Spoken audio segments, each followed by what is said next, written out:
Good evening, everybody. Welcome to the Nick Harpy stream. Can't see it, but I'm dancing.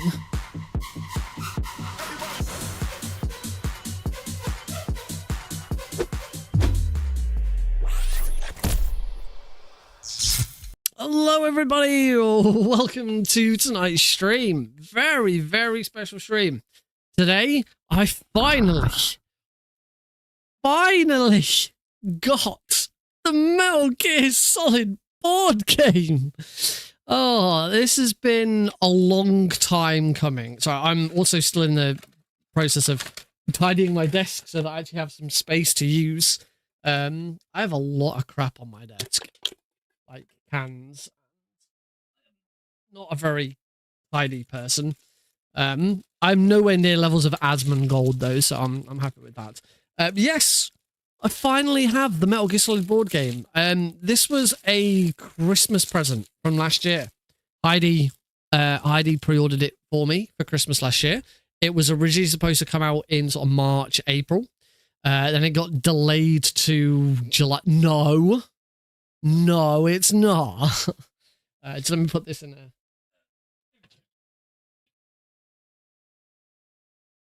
As you can see, I still haven't finished sorting this room out. I just haven't really had a lot of chance. So yeah, this is still pushed out. Painting of stuff still needs to be done. I might get some time tomorrow. I really should. I just couldn't wait till Christmas to open it.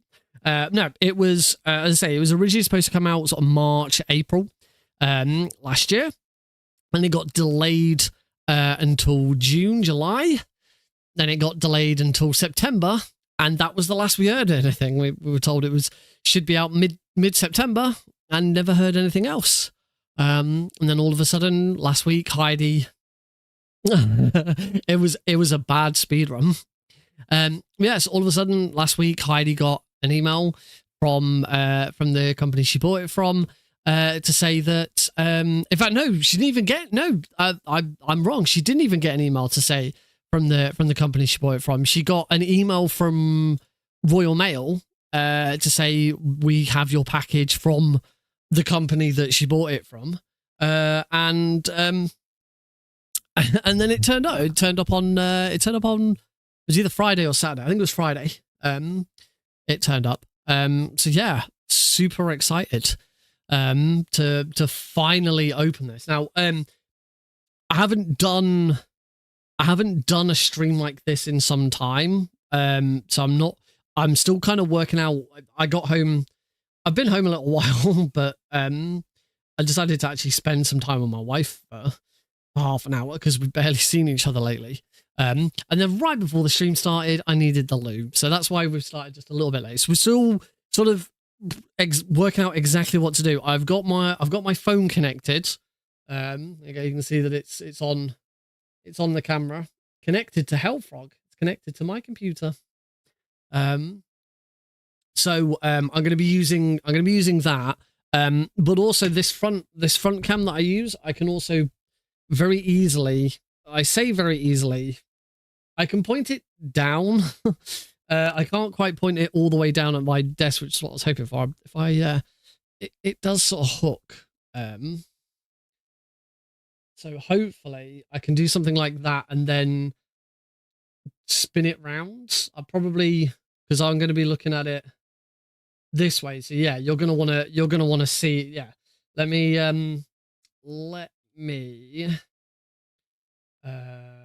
nests, edit webcams, front cam. Let me rotate 180 degrees. Oh, I think I pushed the wrong one. That's my phone. Yeah, I accidentally did the wrong one. Whoops. Rotate. Where's rotate? Why can I now not find it? Transform. Rotate 180 degrees. Wapa. There we go. So this is what we're looking at. Right. Let's get rid of that though, and rotate this one. Oh, it's locked. That doesn't help. Transform. Rotate 180 degrees. There we go. Cool. What cable management? I do not have cable management. So yeah, I'm hoping we can kind of do it this way. I'm not sure exactly. I have also set this up elsewhere. So if we move on over to this one.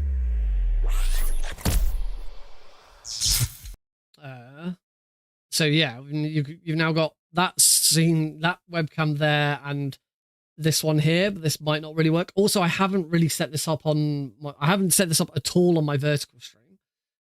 So for that one, I am going to have to go back to my webcam. So yeah, as you can see, properly thought out and planned exactly how I was going to do this.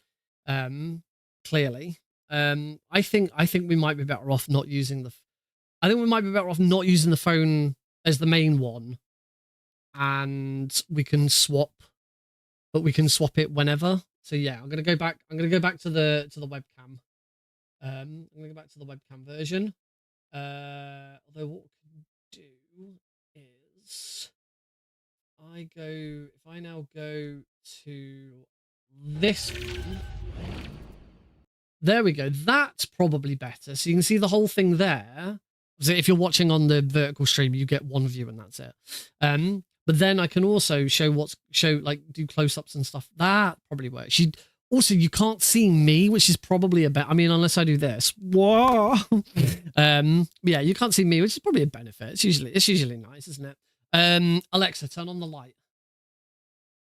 Okay, I'm just going to put the main light on as well, because that'll give us a bit of light over the top. So let's shift all of this stuff out of the way. Not actually sure the best way of moving this keyboard. Let's take that off. And if I pull it out, I should be able to just move it up out of the way. That'll do. Get that out of the way. My mouse will try and shift all of that over there. This is extraordinarily dusty because I have not moved anything. Have I got the Hoover? I'm genuinely gonna go and get my Hoover, because you simply cannot see how dirty this is because it's black. There's just a lot of dust and hair and stuff. So I'm genuinely gonna go and get my. Actually, you might be able to see it. There it is. Yeah, that's because I haven't picked my keyboard up in ages. So I'm gonna go get my Hoover. You can come with. You might be able to hear me. Actually, you might be able to hear me if I change my. I don't know if this is gonna. I have no idea if this is gonna work.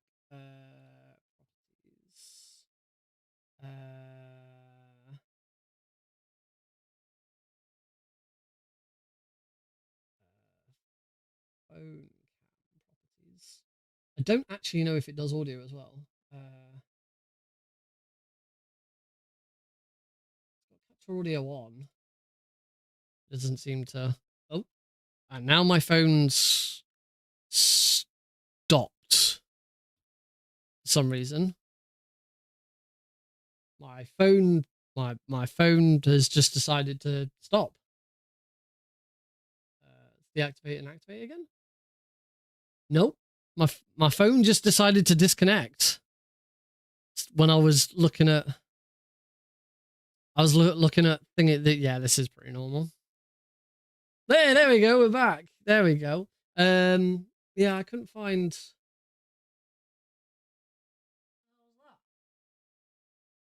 Oh, because I've got an audio. I've got a thing in my audio mixer called LOL. The fuck, the League of Legends client. Why the fuck's that in there? Go away. I never wanted this. Yeah, anyone new in is gonna like, what the fuck? Yeah, I don't think it doesn't look like I can. It doesn't look like my phone will also capture audio, which is weird. I thought it would, but apparently not. No. Yeah, in that case, I'm not gonna have you follow me. Yeah, that's probably not the best idea. You can watch my keyboard, or look at my Stream Deck. Oh, look, it's my Stream Deck. Look, all of the soundboards are animations. Should we play it? Should we do a quick game of Keratin, or let's do a quick game of Keratin or Gakko? Which ones are going to be, folks? We're not going to bet. You can just quickly guess. Gecko or Keratin? Which ones are going to be? I'm going to push the button. I'll push that button. In 3, 2, 1. Ah, you're all wrong. It was Gecko. Stock it. All right, I will be back in a minute with a Hoover.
I can't find it.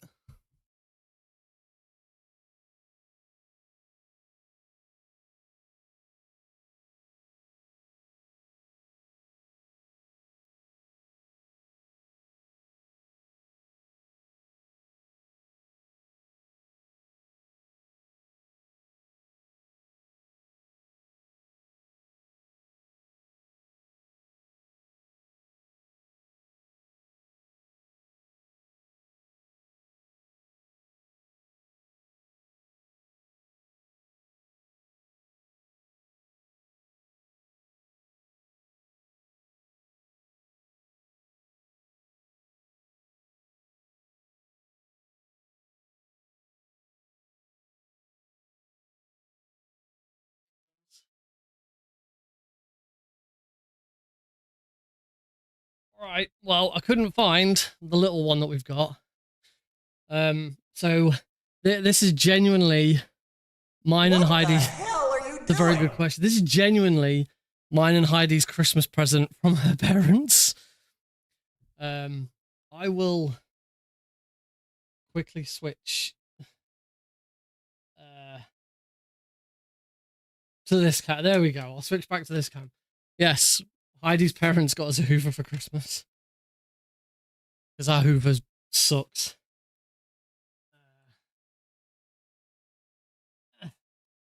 But I also don't have the bits for it, so I've just kind of got to use the end. This is definitely a stream. This is it. Oh. Hang on. I'll make it a bit easier on myself.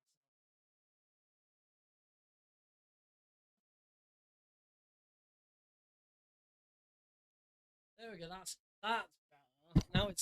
Now it's usable. Right, I'm gonna close the door so I don't wake the baby.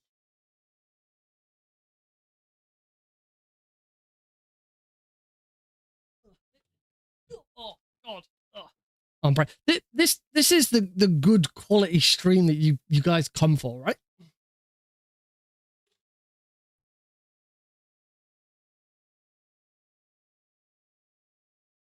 Listen to that baby purr.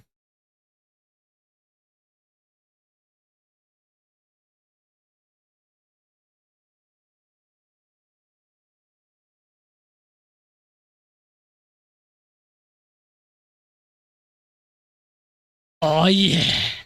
That's some Hoover action right there. Yeah, that's what we love.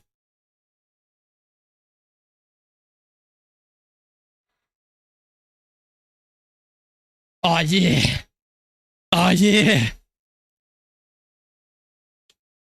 Oh, that was good. We'll just clip that.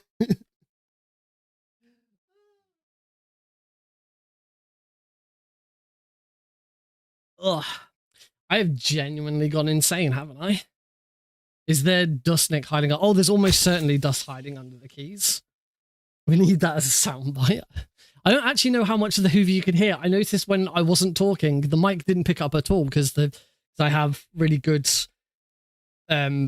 sound filters and shit on my thing. Also, I keep pushing buttons. I've got a freaking button switch for this so that we can swap between the two. There we go. Now I can just quickly push the button and swap between the two characters. Look, now you see me. You see the nice, clean, tidy desk. Thank you. This is one I have two really nice Christmas shirts. I have this one and I have a black Coca-Cola one. I'll be wearing the black Coca-Cola one on Thursday anyway because I'll be wearing it for work. Yes, this is my nice my Los Polos Hermanos t-shirt, and that's my nice white Christmas shirt. Merry Christmas, everybody. Anyway, here's the other cam.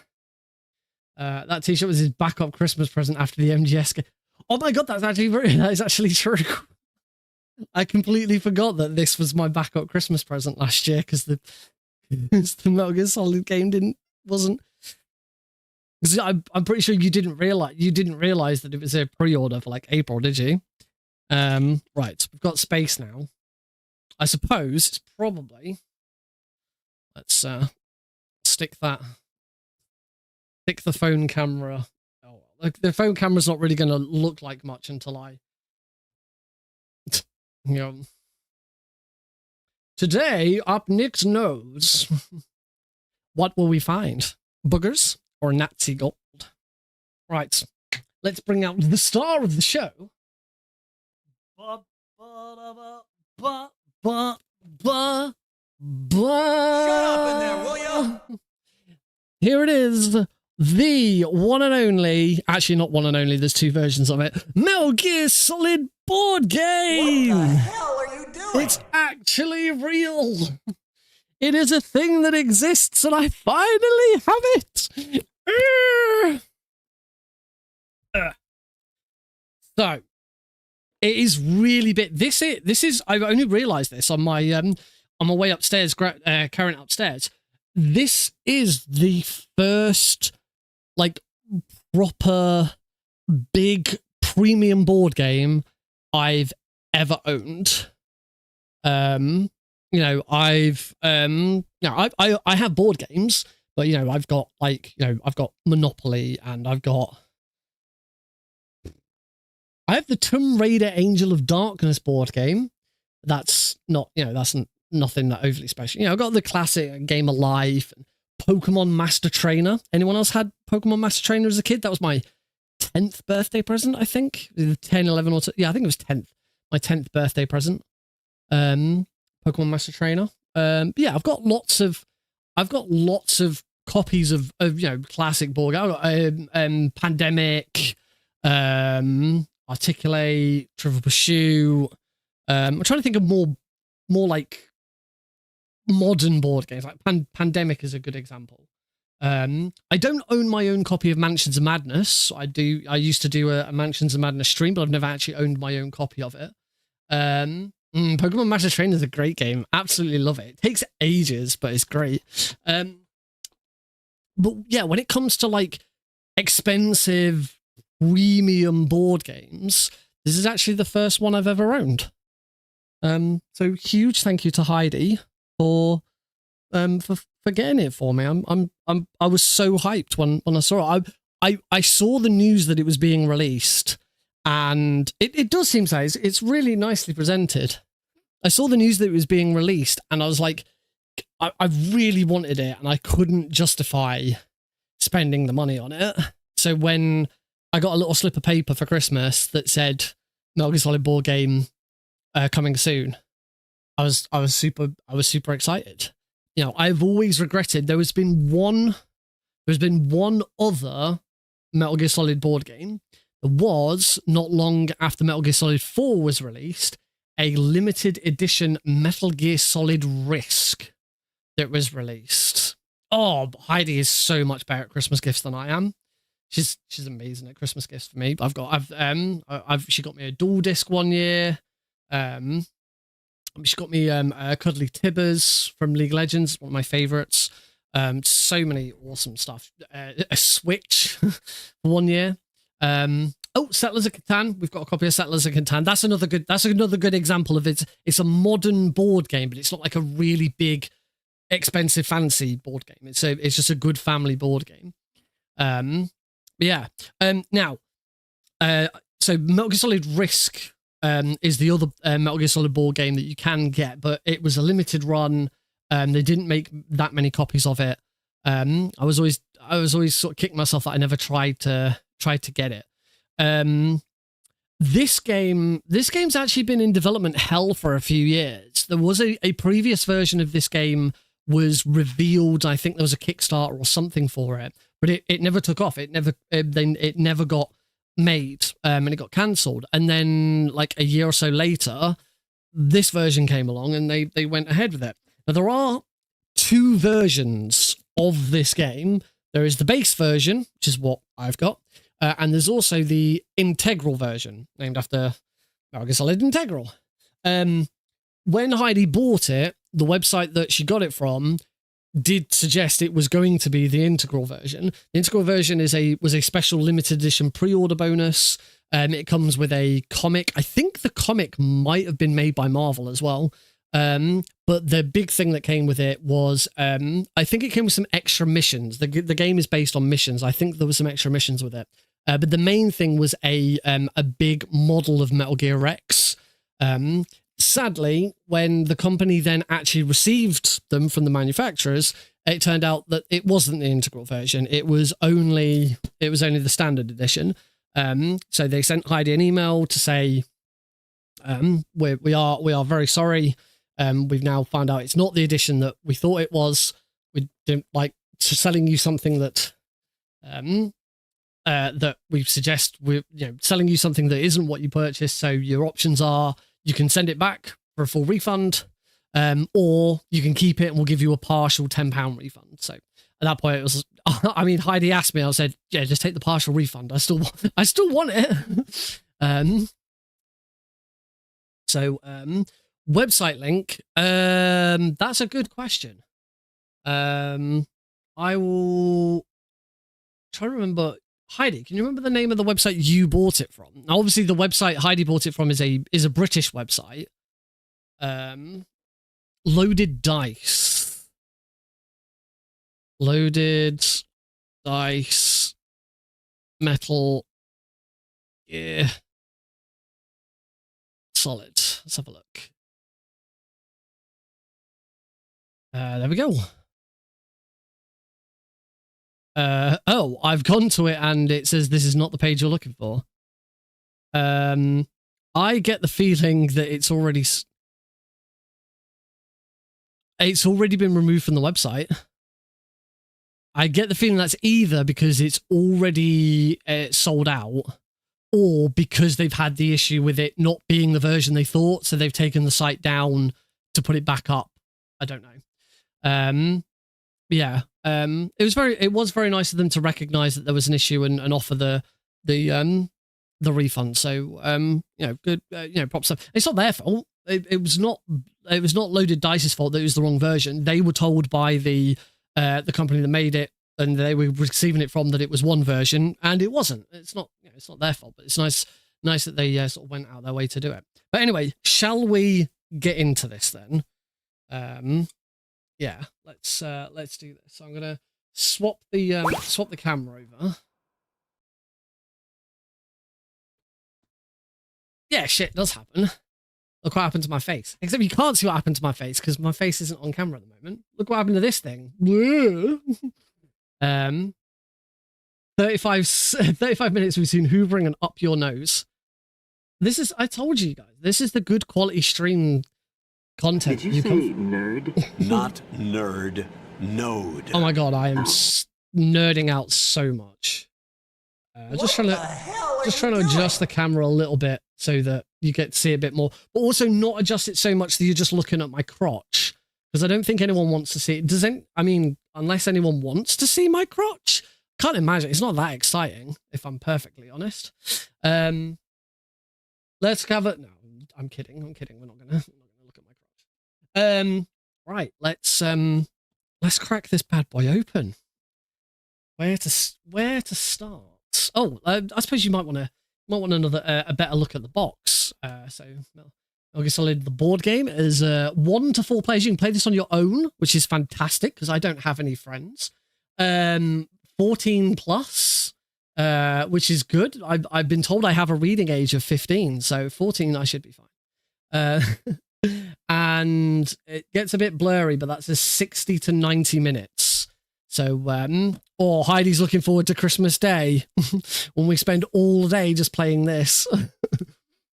It is a very nice box. There's you've seen the front. Have a look at the back. Remember, whatever way up I'm looking at it, you're looking at it the same. So yeah, this is the back of the box.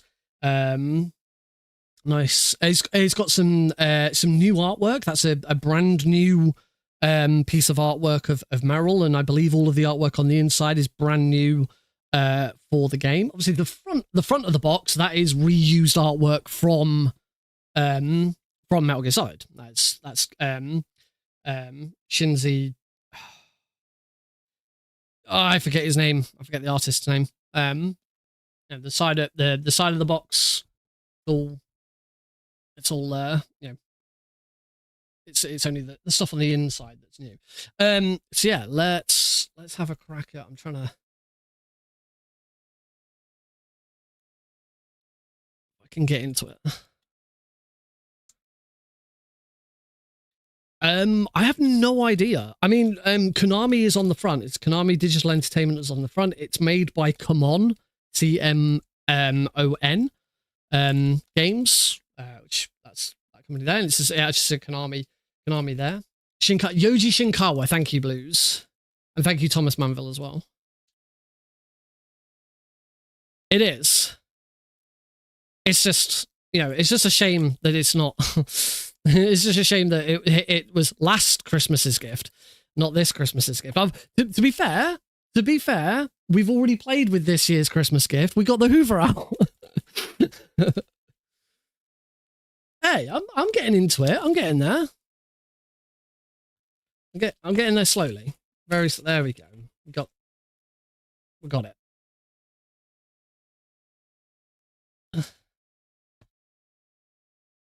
Very, very glad I got the Hoover out and gave this I do not want. This is easily one of the more expensive and nicest presents that Heidi has got me.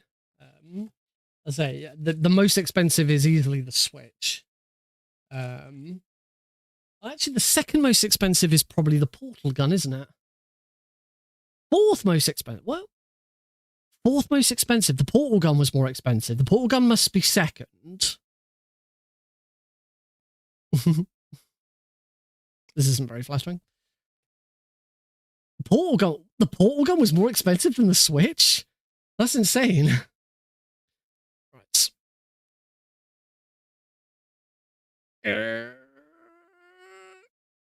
Ooh.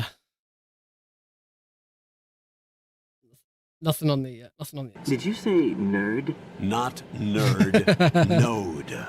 £350 for the portal gun, £320 for the Switch. It was a custom made portal gun from Russia. I think it was Russian. All right, I'll give you a bit of a bit more of a nosy. Oh, free Come On content. Oh, sweet. I think Come On also makes. I think I recognize some of those games. Yeah, I'll have to have a look at that. Move that out of the way. So yes, that is a chunky instruction manual. And we've got all these wonderful wonderful pieces that are gonna pop. Look, it's the tank. We've got the tank. Got the got an exit. We've got that looks like that might be the cell. That looks like an elevator shaft. Yeah, that's an elevator shaft. We've got these are the some character figures. We've got that looks like Sniper Wolf, Snake, obviously. This camera is a bit blurry. Meryl, Cyborg Ninja. Some those look like C4. I love instructions. Loads more figures. Otacon. Some bigger black and white Cyborg Ninjas, some other stuff, some skulls, and some stars. So we've got a nice big chunky, very big chunky instruction manual. The back of the instruction manual seems to, oh, wait, camera. The back of the instruction manual seems to be, it seems to be another, so yeah, it's another mission. So as I say, I believe the way it works, Heidi, that's not true. It was the very last charity stream, 24-hour charity stream I did. We let Heidi play the demo of Metal Gear Solid 1. And in response, I played an hour of the first Monkey Island. All right, so let's I'm gonna move this out of the way for a second. Let's have a look at what else is. So that's a big board. There's a few boards in here. We've got even more on the back. I'm actually, apologies if this does get my crotch in, but it's quite difficult to hold this up. I'm getting pushed over there, so I'm gonna just tilt that up a bit more. Oh, come on. This is going horribly wrong. Let's try that. That might be a bit, that's not quite right, is it? There we go. That's better. I got a bit more room to play with. Surveillance camera. Yep, there's three surveillance cameras. We've got some What the dots. hell are you doing? Some 1s, 5s, Otacon, Grey Fox, Otacon, some more symbols and stuff. Some sort of radio wave, exit, guard count, claymore, loads of stuff. But there's lots of different. There's about 3 boards in there full of stuff. But we'll open that soon. Then we've got some maps by the looks of things. So that kind of look. That's it's the dock. That is the dock. That is like a almost perfect recreation of the cargo dock. It even says in the top 1A cargo dock. You got part of the heliport on the other side. That's pretty cool. Got part of the heliport there. What else we got? Oh wow, there's loads of the blast furnace. These are really cool. One thing that I'm sure there'll be someone else on the internet who does this, but if I can't find anyone who does it first, I'm very tempted to take this to work. I don't know how I'd get it there, but at work we have decent scanners, and I'd scan all of these and build it in Tabletop Simulator. I'd love to do that. I don't know if I have the capability of doing it. So that's the other part. That's the other side of the heliport. We can put the two bits of the heliport together. You got the truck in the middle. That layout of the heliport's a little bit different. That's not quite the same. But that's cool. Then that's Ottocon's lab, where we fight the cyborg ninja. That's pretty much a one-to-one creation, recreation. My sour, you want to see the Boba skip? If there is some sort of mission, I am definitely going to customize that mission so that the Boba skip can be used. That's heliport C. So there's the lift, the bit where Snake starts, and all of that. We've got the interrogation room. So here's the cell. So you got the cell, cell that Snake's in, torture machine, little toilet, another little toilet there for reasons. Yeah, the layout of that's slightly different. We've got on the other side. That's another part. The heliport's massive. I am living the best life ever because I beat the board game. So these are the holding cells. So this is where we do the guard rush fight. So yeah, you've got so that's the DARPA chief cell, Meryl's cell, toilet, little computer space. That's vent glitch happens over here. I'm assuming that's an elevator rather than a ladder. You have to roll for a good rat in the Rex hangar. I hope so. That looks like, I'm going to say that's the... no, that's not the armory. That's the prison cells. So this is a brand new area. Prison cells. That is definitely not an area that appears in the original game. So that's cool. We've got a new area. This is the armory. It's got the armory. A little bit of a different layout for the armory. Yeah, that's cool. On the other side, we've got Sniper Wolf. Sniper Wolf's loads of trees for Sniper Wolf to hide behind. We've got Snowfield A. This is where we fight the tank, I think. Because the previous one specifically said Sniper Wolf and not Snowfield. Snowfield A, and on the back that is Warehouse A. So that's where we'd fight Raven. It's part of Raven's arena. Snowfield B. So big snowfields to fight the tank on. And then Warehouse B. So it's the other side of it. So put the two bits of the warehouse together. Yeah, that's pretty straightforward. I suppose I'll flip these over and we can see. I was going to say, I think there's not two more spaces of that. So that's, I have no idea how the game works yet. We'll have a look at that. Nuke Building B1. So that is, let me turn it that way, I think. So that is the computer room in Nuke Building B1. It's like the Nikita, the layout's a little different. No, actually, I think it would be that. So the Nikita would be in here. Cardboard box would be in here. It's a little, again, the layout's a little different. Metal Gear Platform A. Obviously where we'd fight Metal Gear. Ooh, careful. Bash it into my monitor. This does look like a blast. Nuke Building B2. This is getting down towards, this is where we're coming from the lifts. Fire the Nikita down there. All the little rooms, that's the switchboard for where we blow that up with the Nikita.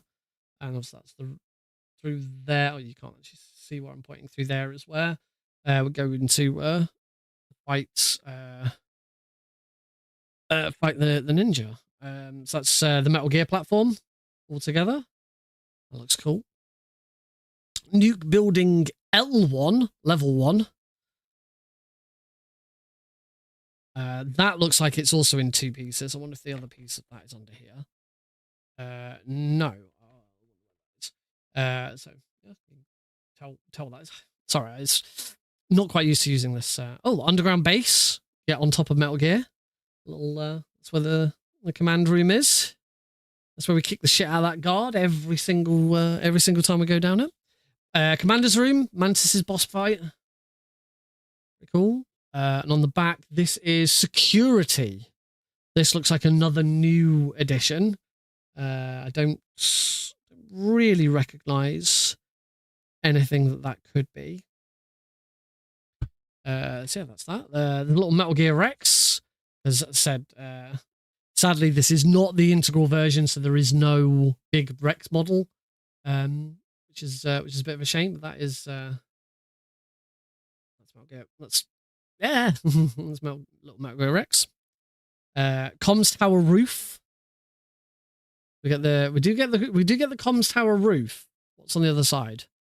Nuke building truck. Okay, so the nuke building level 1, there's just a little bit more extended on there. Ocelot stage. And that says, when shooting through the yellow dashed lines, deal 1 damage to Baker per alert rolled. On the other side, we've got VR01. Oh, sweet. A VR mission as well. That's pretty cool. Helicopter. Good. Yeah. Helicopter gunship, the Hindy. And on the back, VR2. And we've got some character cards. So you can, I believe you can play as, it's up to 4 players, and you can play as Otacon, Snake, Meryl, and the Cyborg Ninja. So we have a character card for Otacon. Try and hold those a bit closer. I suppose I could also, could now try and introduce my phone. Introduce my phone to.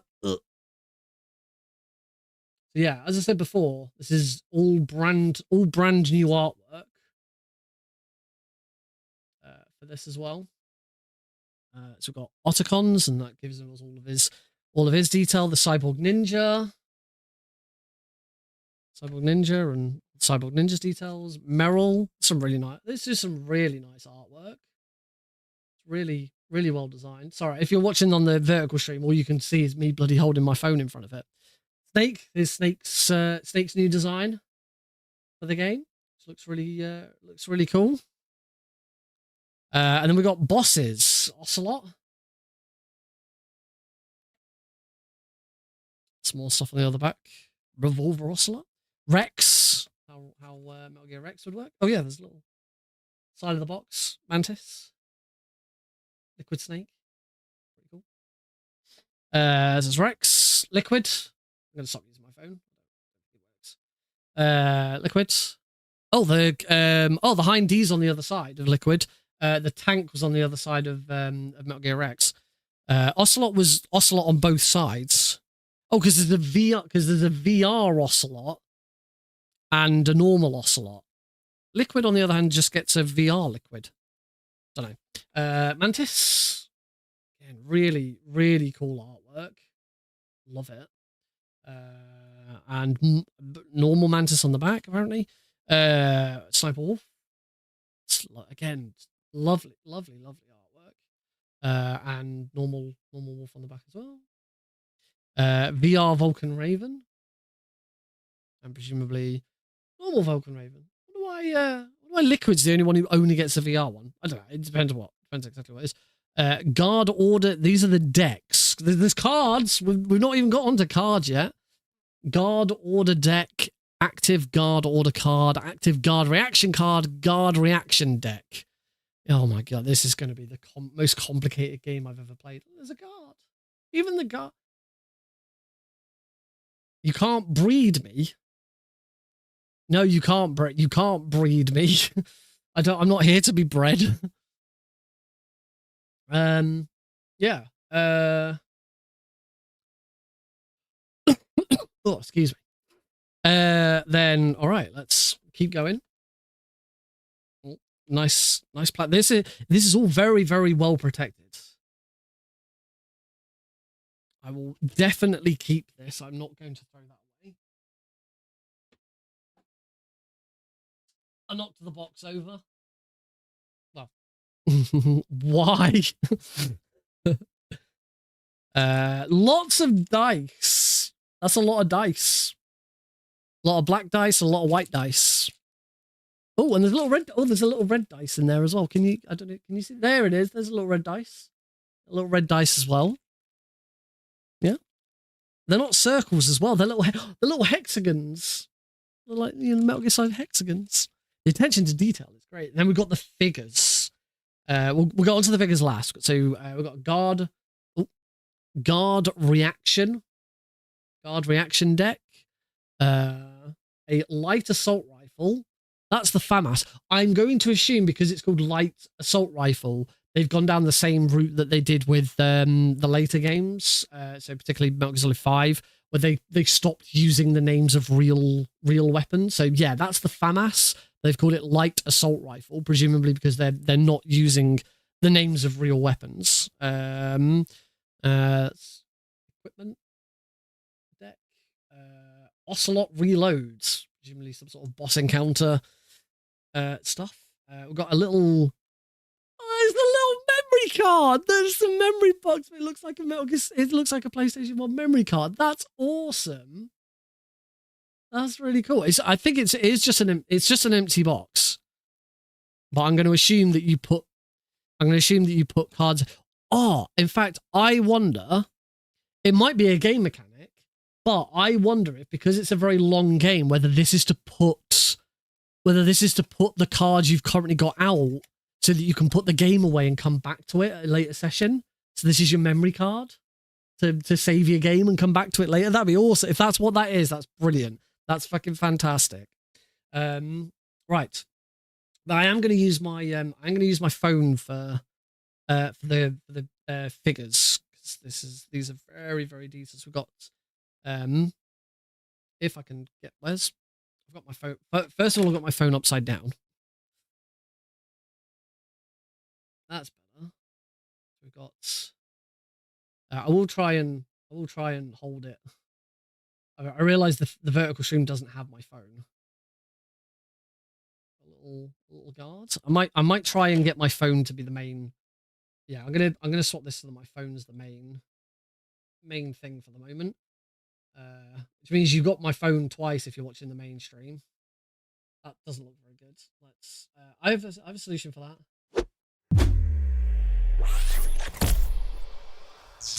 There we go. That's better. Right. So now we can look at these figures. It's got a guard. The only thing is it obviously doesn't focus very well. Oh, that's reasonably well focused. The lights in the background. Yeah, it's the keyboard that's causing the problem there, isn't it? It doesn't know what to focus on. Let me try. Oh my god, there's so much stuff. Let me try just putting. Oh god, you can't see anything now.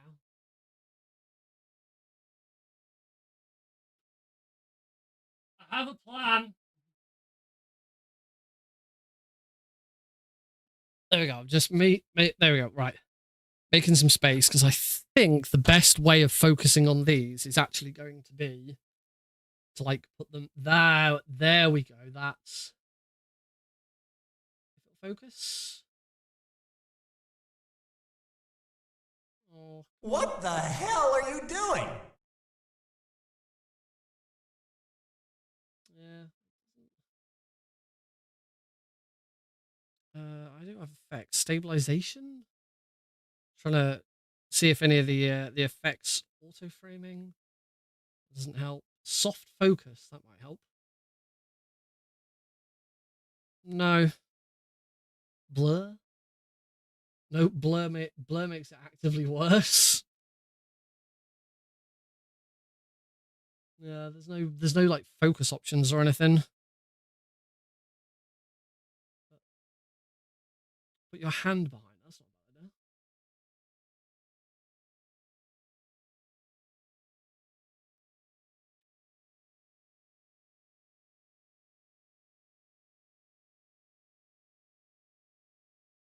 It does now. It's just focusing on my thumb. Very strange that it just does not want to focus. Oh, that. There we go. That's better. Yeah, it's gonna be far enough. Yeah, it does just need a. What if I put him on his side? No.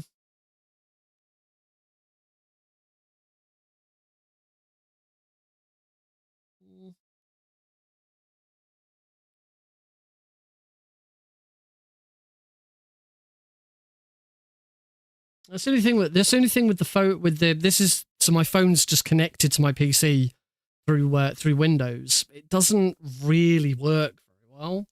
Let's go back to this and I'll see if my webcam does a better. I'll see if my webcam does a better job of. Yeah, actually that already does a much better job. It's just a bit awkward trying to figure it out. But yes, we've got a guard.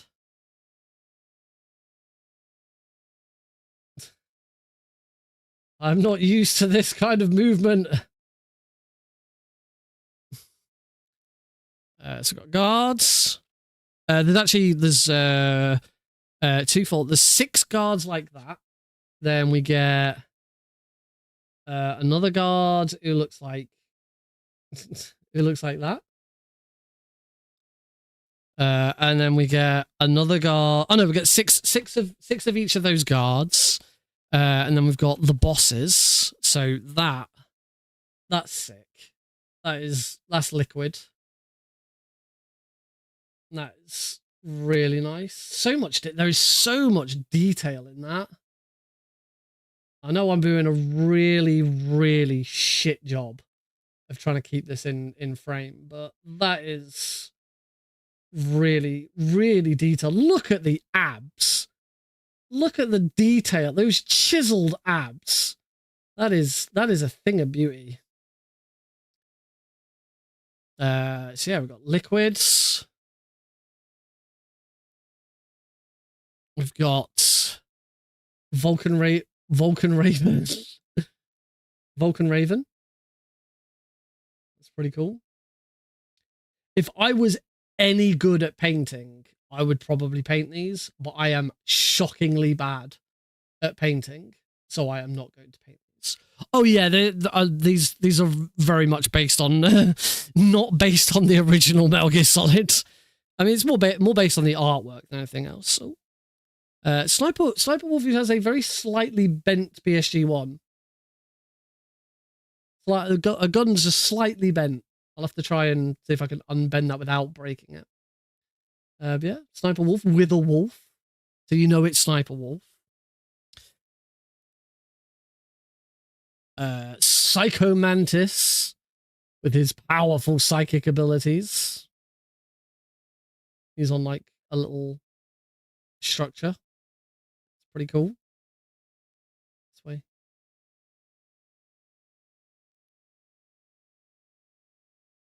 And Revolver Ocelot. Little Ocelot figure with the 2 guns. Focus camera, damn it. These are really, I say, so detailed as well. These are not shoddy in the slightest. Very well detailed. I'll try and use my phone camera afterwards to get a better view of them. Then there's a little cardboard. There's 2 little cardboard box. 2 little cardboard box figures with feet underneath. I'm assuming they're both the same. They are, yeah. He's got these little feet. These little feet underneath, and they step. Oh, sugar! Knock the box. So I'll show it off better with my phone. But because of the feet, they don't lie flat. They like lean up slightly. Let's say with my phone, it'll be a lot easier to see. And then this is Meryl dressed in Johnny's. That's Meryl dressed in Johnny's uniform, I believe, because it's blue. All of the good characters are blue. So I'm going to assume that's Meryl dressed as Johnny. I'm looking at the ass and it's not clear. Yeah, that's what I would assume. That's certainly what I would assume that is. Shut up in there, will ya? Never. And then we've got Otacon with his laptop, which is funny. They've given him a laptop. Otacon never has a laptop in the game. I don't think I've ever seen Otacon.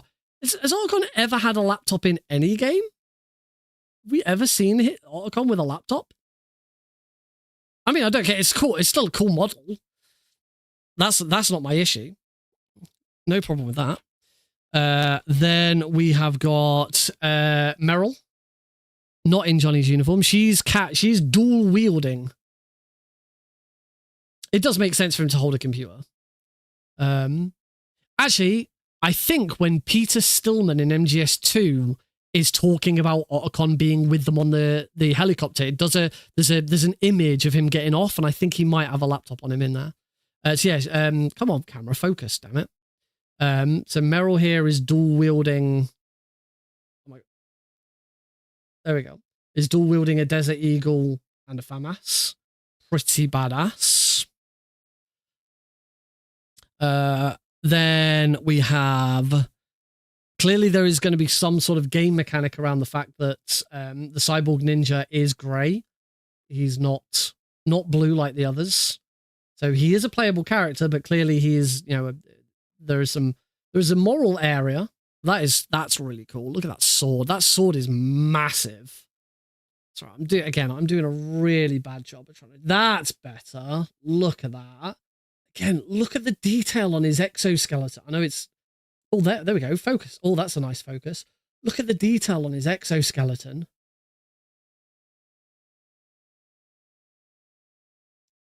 That is so nice. I'd love to paint them, but I am so bad at it. I would do a really, really bad job. I don't dare touch these with paint. And then, of course, finally, last and certainly not least, is the man himself, Solid Snake, with his SOCOM and silencer, bandana. Again, the attention to detail is just incredible. There's a little cardboard box under his feet as well. So good. Very, very nice. But yeah, now that I've put them all down, I'll switch back to my phone camera. It's not going to focus very well. Yeah, you sort of get a better idea of how they all look stood up. And this is what I was saying about the cardboard boxes. The cardboard boxes, because of the feet underneath them, they don't lie flat. They like come up slightly, and that's really cool. They look really three-dimensional as a result, because actually, it looks like someone's underneath them rather than they could have just been flat. There's our heroes and our grey moral ground villain. So the only things we haven't looked at the instruction manual yet. Let me just swap back from this camera. We haven't looked at the instruction manual yet. We haven't looked at any of the cards yet. So I think we'll have a look at some. Actually, we'll look at the instruction manual, and maybe that will give us a bit of an idea of what we're going to look at when we see the cards. So first thing, I'm going to put all of these back. Because again, I really, obviously, as I said, this is the first really good proper board game I've ever had. I do not want to damage it in any way. I'm not even sure I dare play it. I'm taking a risk getting it out. They all fit back in. They all have their own homes. If I can work them all out, there's reasonably easy to tell which one goes where. That must be. Was that no? I don't know where Liquid goes. I'll try and figure out some others. That Sniper Wolf. That must have been Ocelot. that's in the wrong. I think that's in the wrong space. Yes, that's in the wrong space. That guard goes there. Liquid goes there. That guard goes there, and then that guard goes there. I don't know what was in these slots. I think I don't know. I don't know what's with those slots. Those slots I don't have anything to put in them. So let's put this to one side for the moment. And have a look at this nice glossy. I say glossy, it's in a plastic bag. It might not be glossy. I'll keep the bag. It can definitely stay in the bag. Oh, it is glossy. It's more. There's more than one thing in here. Keep the bag to keep it all nice in. So there are. Okay. So we've got four different little books. So we have VR missions, Codex, Rulebook, and Shadow Moses campaign. And they're all just different colors. Lovely. This is really nice. You know, because you're right. You don't get. I mean, I've seen board games now where you get the slightest bit of an instruction manual, and then it's a QR code to check it out online. You know, or the instruction manual's on the back of the box. But this is look, it's so nice. I guess the other have I got everything? 6 Bosch dashboards, memory box, guard dashboard. Yep. I couldn't have seen anything. I couldn't have seen any space for anything else. I'm pretty sure it's definitely all here. Players may use the codec to learn information during a mission. Player finds a codec number on a game component. Use that number to look up its codec entry to learn more about it. Keep an eye out for codec numbers throughout Metal Gear Solid the board game to discover a secret or two. I wonder if there's a codec on the back of the box. Is it? Oh my god, please tell me that there is a codec number on the back of the box.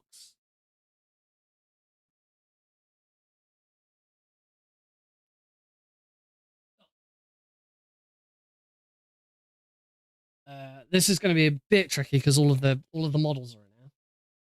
You know what? I'm just going to look. I'm just going to look myself, and I'll tell you.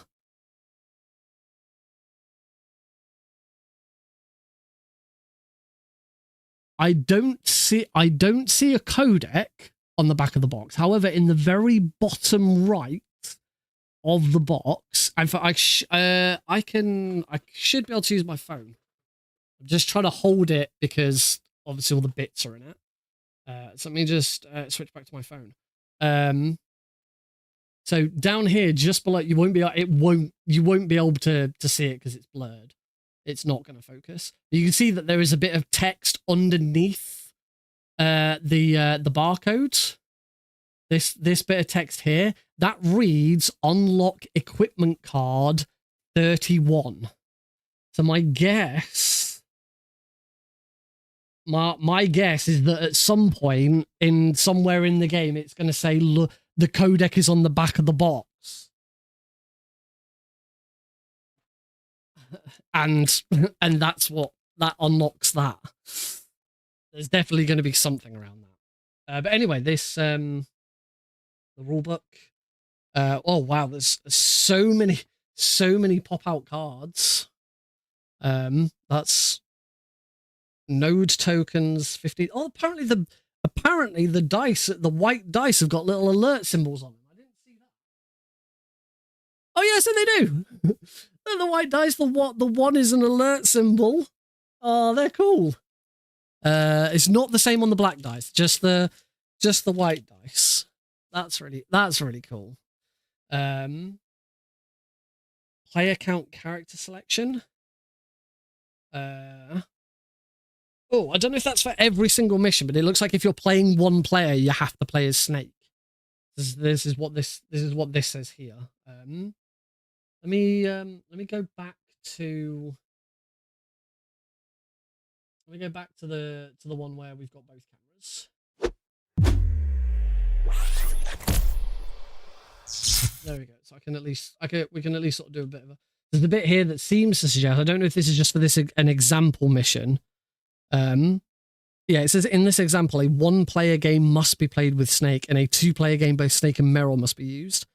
So yeah, it seems that, but the way it says in this example suggests that that's going to be per mission. It's like there might be a mission where you play as Snake and the ninja, or whatever.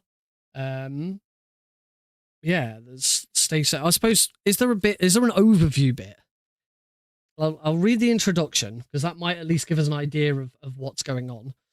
Welcome to Metal Gear Solid, the board game. We recommend starting with the first 2 stages of the Shadow Moses campaign to learn the basics of the game without reading this rulebook. While only Snake can be chosen for those stages, multiple players may control him together to learn the basics before playing more complex missions with multiple characters. Return here after the first 2 stages for more in-depth rule explanations and game examples. Okay, so we even get a tutorial. That's pretty cool. Oh, in that we'll quickly flick through the book just to sort of have a look at, again, just look at some of the beautiful artwork that's in here. Oh man, this is gonna confuse the hell out of Heidi. One year I bought Heidi the Portal board game. We've only ever played it once. Heidi did not understand. It's like a really, it's a bit like chess, but sort of a bit weirder. Cameras. Oh, look at that. That's very complicated. Rules summary. Player phase, enemy phase. So you can perform. It looks like it's sort of pretty standard. I've got a week to learn all of this. It does kind of look like it's going to be a sort of pretty standard. You take a turn, the enemy takes a turn. You can attack and do stuff. I mean, I imagine this is going to feel a little bit like Metal Gear Acid. So that's the rule book. We've got the codex. Oh wow, look at these. So yeah, this is at any point if it says call this number, we come into here and read the bit of information about what's going on and what to do. There's another rules summary on the back. So oh yeah, that's the same rules summary. So each player can have a rule. Does it have that on the back of all of them? No, the back of these had different. So these are all of the missions. So the VR missions. So it gives you an overview, your team roster, your recon, about what to do beforehand. Once I understand how it works, I will definitely do a stream at some point where I actually play this on stream.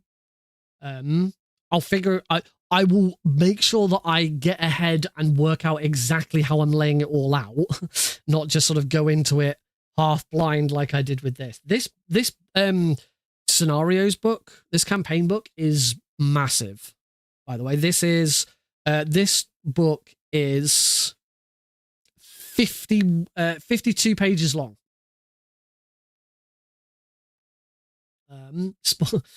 Spoiler alert, there's a conversation at the end. Yeah, stage 1.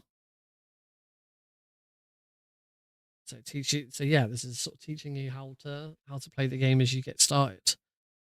Attacking guards, spawning guards, spawn guard facing, guard action, tokens.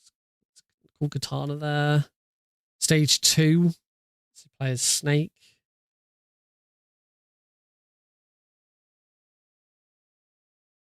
Encounter, stage 3, sneaking stage. It gives you a rough idea of how long each session will take as well. The first stage should take you 30 minutes. This is so nice. This is not something like this. It could have been so easy to do a really quick job of it, but it is so clear that so much care and attention has gone into this. This is beautiful. So and this is a this isn't just a crappy book. This is glossy. This is This is a really nicely put together piece.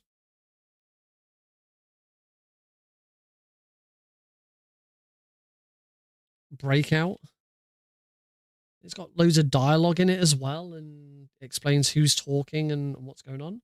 Stage 9, you play as Otacon and the Cyborg Ninja, so that's breaking Snake out of prison. So yeah, it's not just Snake and Meryl the whole time.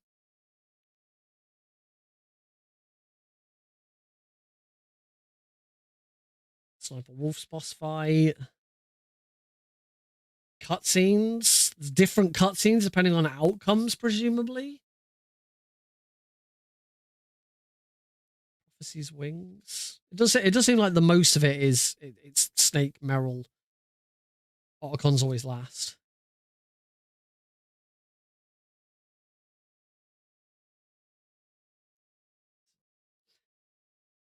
I'd love to. I think I can work it out so that we can so that I can do a playthrough on stream. Obviously not today, because I need to understand how it works and free digital content. Understand how it all works and figure out how I'm going to set the stream. I mean, this is a good start, but this still isn't enough space. I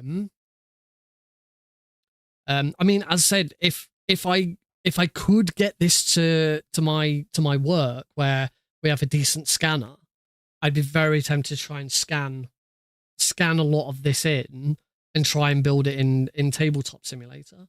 And we've got the VR missions as well. So there's 1,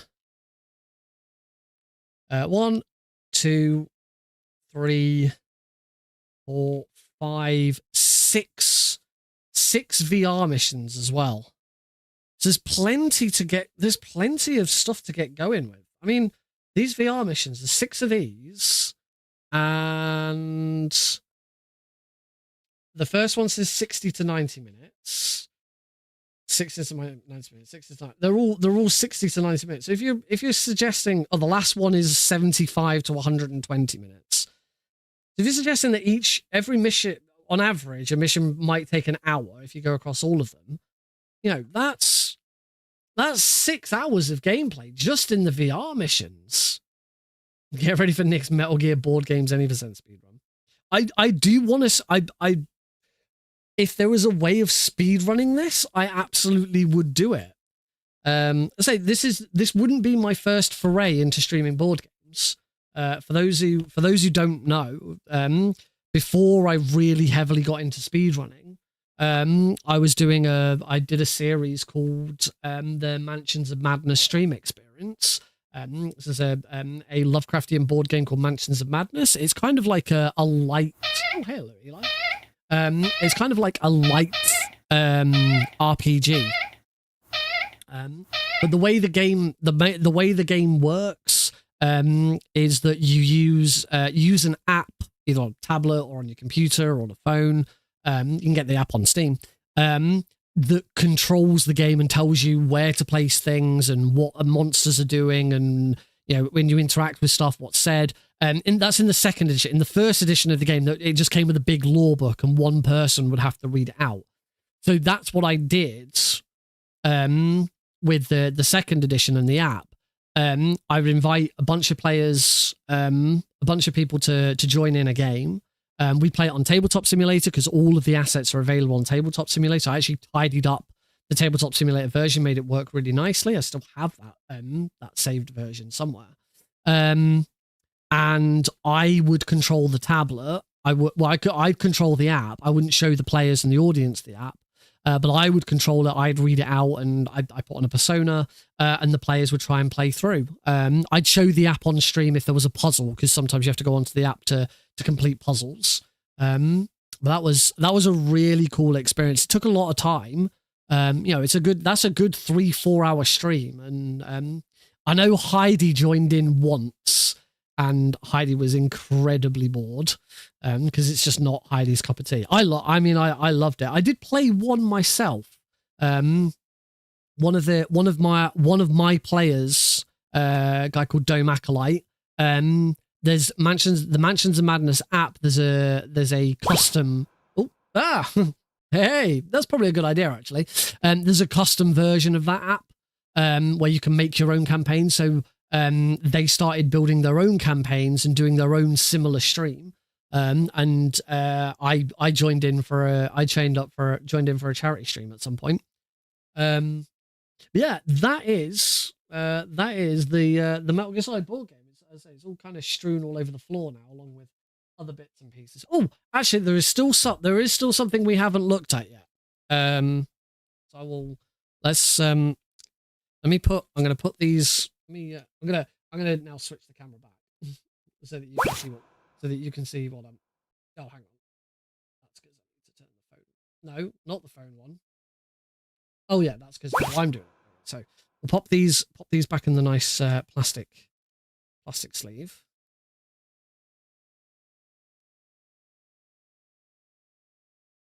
Carefully. I'm so glad I got the Hoover out at the start. That would not have been nice. That would have been very upsetting. Let's say this is, oh dear. Oh. No, the plastic.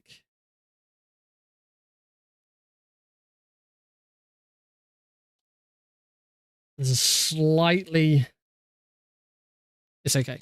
It's got a slight sticky bit on the plastic so that it sticks down. Oh, why thank you. I have quite womanly hands. I have very, very long, thin hands. Like Heidi's wedding ring is massive compared to mine. I mean, mine's chunky and hers is thin. But when it comes to the actual ring size, hers is massive compared to mine. I can't remember what mine is. I think mine's like a P. Something like, I don't know what. I can't remember ring sizes. But yes, I do have quite dainty long. I have perfect hands for playing piano, and I can't. I did learn electric keyboard at one point. I can play, I can play the can-can. I can play Mary Had a Little Lamb. I can play Metal Gear Solid. But yeah, nothing over the top.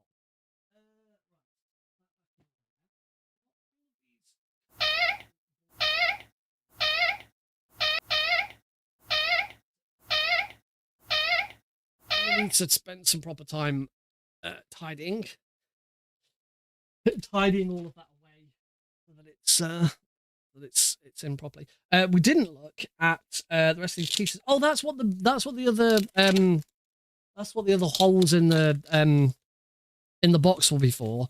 Because obviously I'm going to eventually pop all of these out. I'm not going to pop them all out straight away. I'll pop them out as and when I need them. Yes, these are obviously all the different playing pieces. As at the moment, no idea what they all do. Got some elevator shafts. Place Otacon here. Character spaces. We've got question marks, cameras. There's the camera. More little, also these little extra little rooms. So the big room boards that we've seen aren't it. I've got no idea what that is. That looks funky. Ammo and stuff. And we got that's the third board. The tank. More little rooms.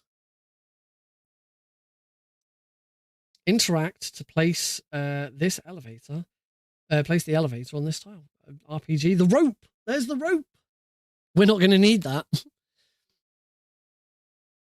I will figure it. I mean, if I wonder if there'd be a way eventually once we're done to start making custom campaigns. I would definitely build a custom campaign around the boba skip. That would be pretty cool.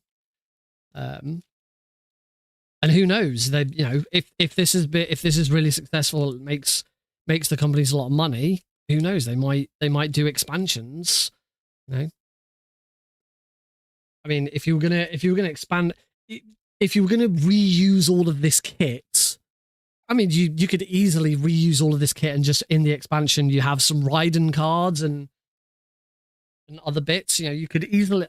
I can definitely see this being rather than a sequel being made, an expansion being made to do Metal Gear Solid 2, or you could do. You got a lot of assets that would work for Ghost Babel, already. I don't know. There's lots of different options. Right, now I have the task of putting all of this back in the box. Well, I hope you've enjoyed this. I hope you've enjoyed this look at the Metal Gear Solid board game. Say it's incredible that it's taken so long for it to finally turn up. But I'm really pleased that this is a very nice. I say this is definitely the most premium board game I've ever owned. I said earlier that I bought Heidi the Portal board game. I have the Tomb Raider Angel of Darkness board game, but the Portal one's very nice, but it's not this sort of prestigious. You know, it's not. This is on the level of, you know, really intense RPG board games type of things. I don't own anything anywhere near this level until now. Trying to get the dice to go down. Maybe the dice shouldn't go in there. Maybe the dice go somewhere else. So let's put the character board. I'm trying to remember roughly how this went together. The character board's there. Then put the smaller boards on top. Then the bigger boards over the top of all of that. No, the dice are going to have to go like, there we go. The dice will go there. That works. Then those, obviously it'll all fit better in the box once a lot of this has been punched out. And then the instruction manual on top. Got the little slip from Come On there. So I think I recognise that game is Sheriff of Nottingham. I know that. That is some sort of Marvel Zombies game. That is some other Marvel's game. And I don't know what that is, but there's a free Come On content. I'll have to check that out.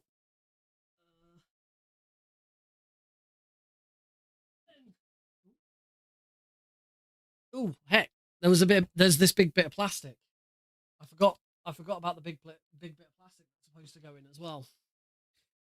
Oh, my headphones keep falling off. How did the big bit of plastic go in? Heck. I think I need to take all of these out again.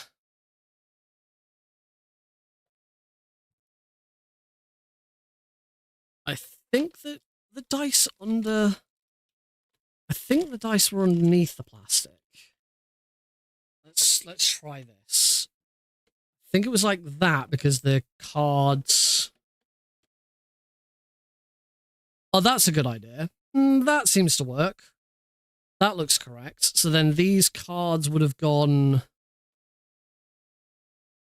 Yes, those cards fit into that space there. They fit in very nicely.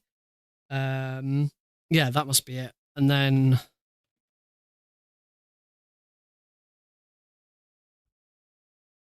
I mean, then after that,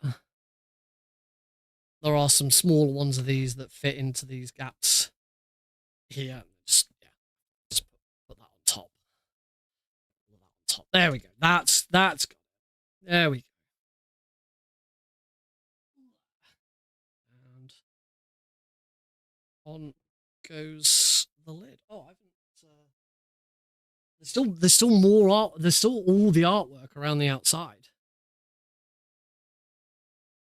I'll swap over. I'll get my there we go. I'll get my phone one back out. So we saw. Oh, hang on. just so the vertical stream can see this as well. So we've got Psychomantis, Liquid, get some really nice looks at these new this new artwork. Sniper Wolf and her wolf. Vulcan Raven. And then on the other side, Ocelot. Ocelot looks a bit cartoony, doesn't he? It looks a bit like, I don't know, he's giving me uncle vibes from Jackie Chan. It has got a very comic aesthetic. Cyborg Ninja. Eli as well. And then there is one more side, which is I need to twist the box around to get to the back as well. And then we got our protagonists. Wonderful. Well, that was really cool. That was pretty awesome. I will definitely if you didn't see all of that, if you only joined like partway through, I will definitely put the VOD on YouTube, so people can check it out. It's not the first unboxing VOD I've got on YouTube. I did an unboxing. Sorry, I just realised you guys can't see a thing. There we go. I did do an unboxing video on. The Unmetal collector's edition one. So, but yes, I'll put the VOD on YouTube. So if you have been watching the VOD, thank you very much for watching. I hope you've enjoyed it. I can't promise there'll be more content around this game in the future, but hopefully there will be. So yeah, thank you very much for watching the VOD. Yeah, I hope you enjoyed that. If anyone, obviously if you have any questions, if you want me to take photos of anything, I'm more than happy to help out where I can. Stick that back over there and sort of try and reset my desk is now nice and clear. There's OBS. You get to see what I see. My lovely. There's Hellfrog. Very Starfieldy. ID's computer. Yeah.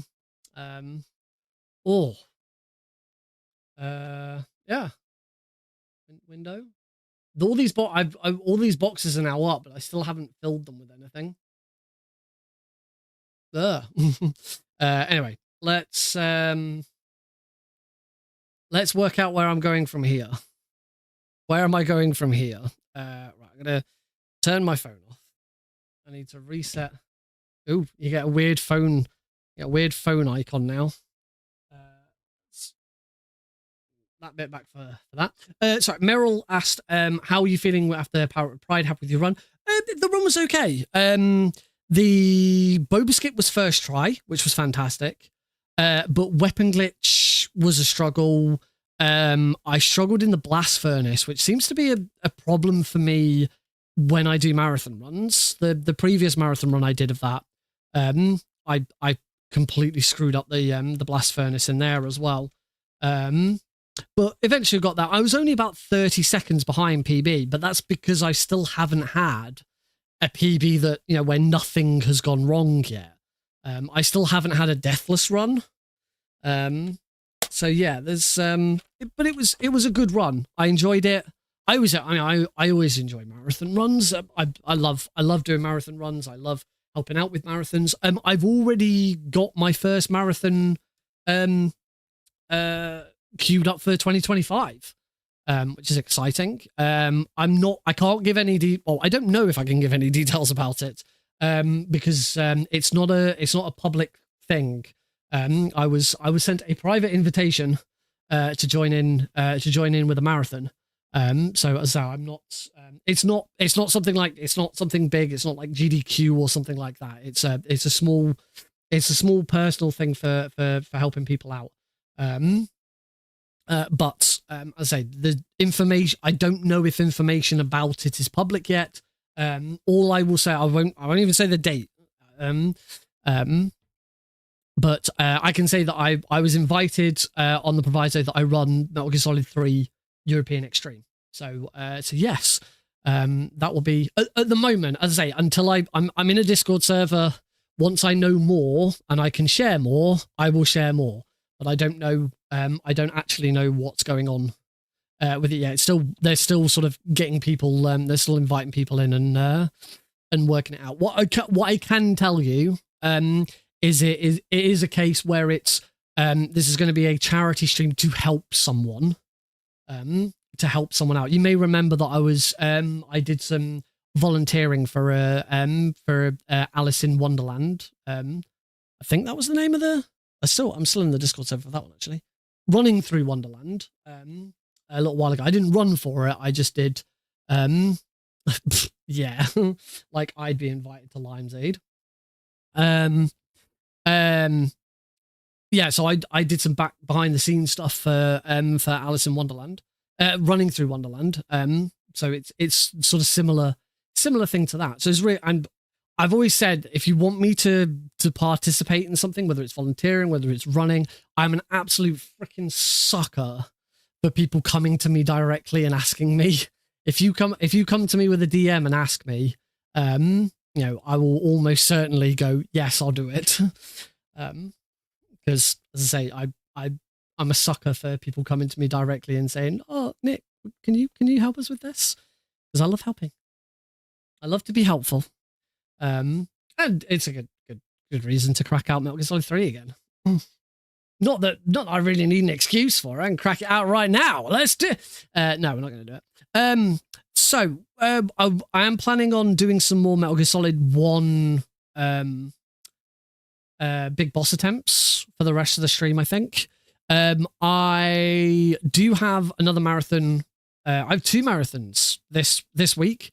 We got really longathon this Thursday, so there won't be a normal stream this Thursday. My really longathon run starts at about 10 o'clock. So it's about two hours into what my normal Thursday stream would be. So I thought there's not really much point in streaming before that. But that's why I'm going to be running the Metal Gear Solid trilogy, Master Collection trilogy for really longathon. I'm going to have Blues for the Red Sun and Metal Glen Solid on comms. For that, was also going to have OG Happy Dude, but unfortunately he's been called into work, so he's had to pull out. But that's going to be really good. It's the longest marathon run I've ever done. And it's going to be, for the first, not only is it the first multiple Metal Gear run that I'll have done for a marathon, it's actually the first time, I've ever done Metal Gear Solid 2 in a marathon setting. I once took part in a Metal Gear Solid 2 tournament for Metal Gear speedrunners. I've never actually showcased Metal Gear Solid 2 at a marathon before. I've done commentary. Earlier this year, I commentated a couple of Caro's Metal Gear Solid 2 runs. I did it. I did a tournament for Metal Gear speedrunners, but not I mean, and I've done little races on my own stream and other places, but not in a marathon setting. I've done races where I've raced Twin Snakes in a marathon setting, both against someone else playing Twin Snakes and against someone else playing Metal Gear Solid 1. We did the remake, the original versus remake race, but I've never showcased Metal Gear Solid 2 for a marathon.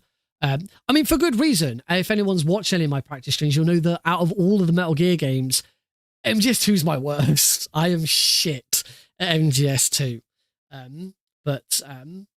Yeah, it'll be fun. So I'm looking forward to that. But then the other one this Saturday, I am running my own Metal Gear Solid Pentology speedrun. I've been talking about this speedrun since August. That's when we first started organizing this speedrun. August. I have now put out the. I'm gonna get this up on the stream. I've now put out the incentive lists for this event. So if you are interested, I'm gonna open this up in. So I'm gonna put this on the stream, nice and big. Go over to my desktop view. So here is the donation incentive list for Saturday. So the run is due to start at 7 p.m. 7 p.m. GMT, which is 2 p.m. EST. However, if we can hit £250 before that stream starts, silence in a bit. Thank you very much for contingent alert. If we can hit £250 before the stream starts, and we're at 100, we're like 105 something, so there's less than £150 to go. If we can hit £250 before the stream starts, well, I say before the stream starts, like 6 hours before the stream starts, we're going to start 6 hours early. So instead of starting at 7 p.m., I'm going to start at 1 p.m. And it's going to be a 12-hour stream, 1 p.m. through to 1 a.m. instead of 7 p.m. through to 1 a.m. So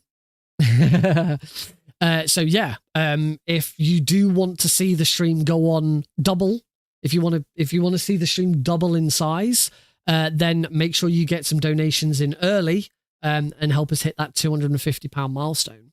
£100 later, £350. I will sing Snake Eater every time we do the ladder climb in MGS3, and it particularly if it goes to a 12-hour stream, then I'm gonna be doing the run twice.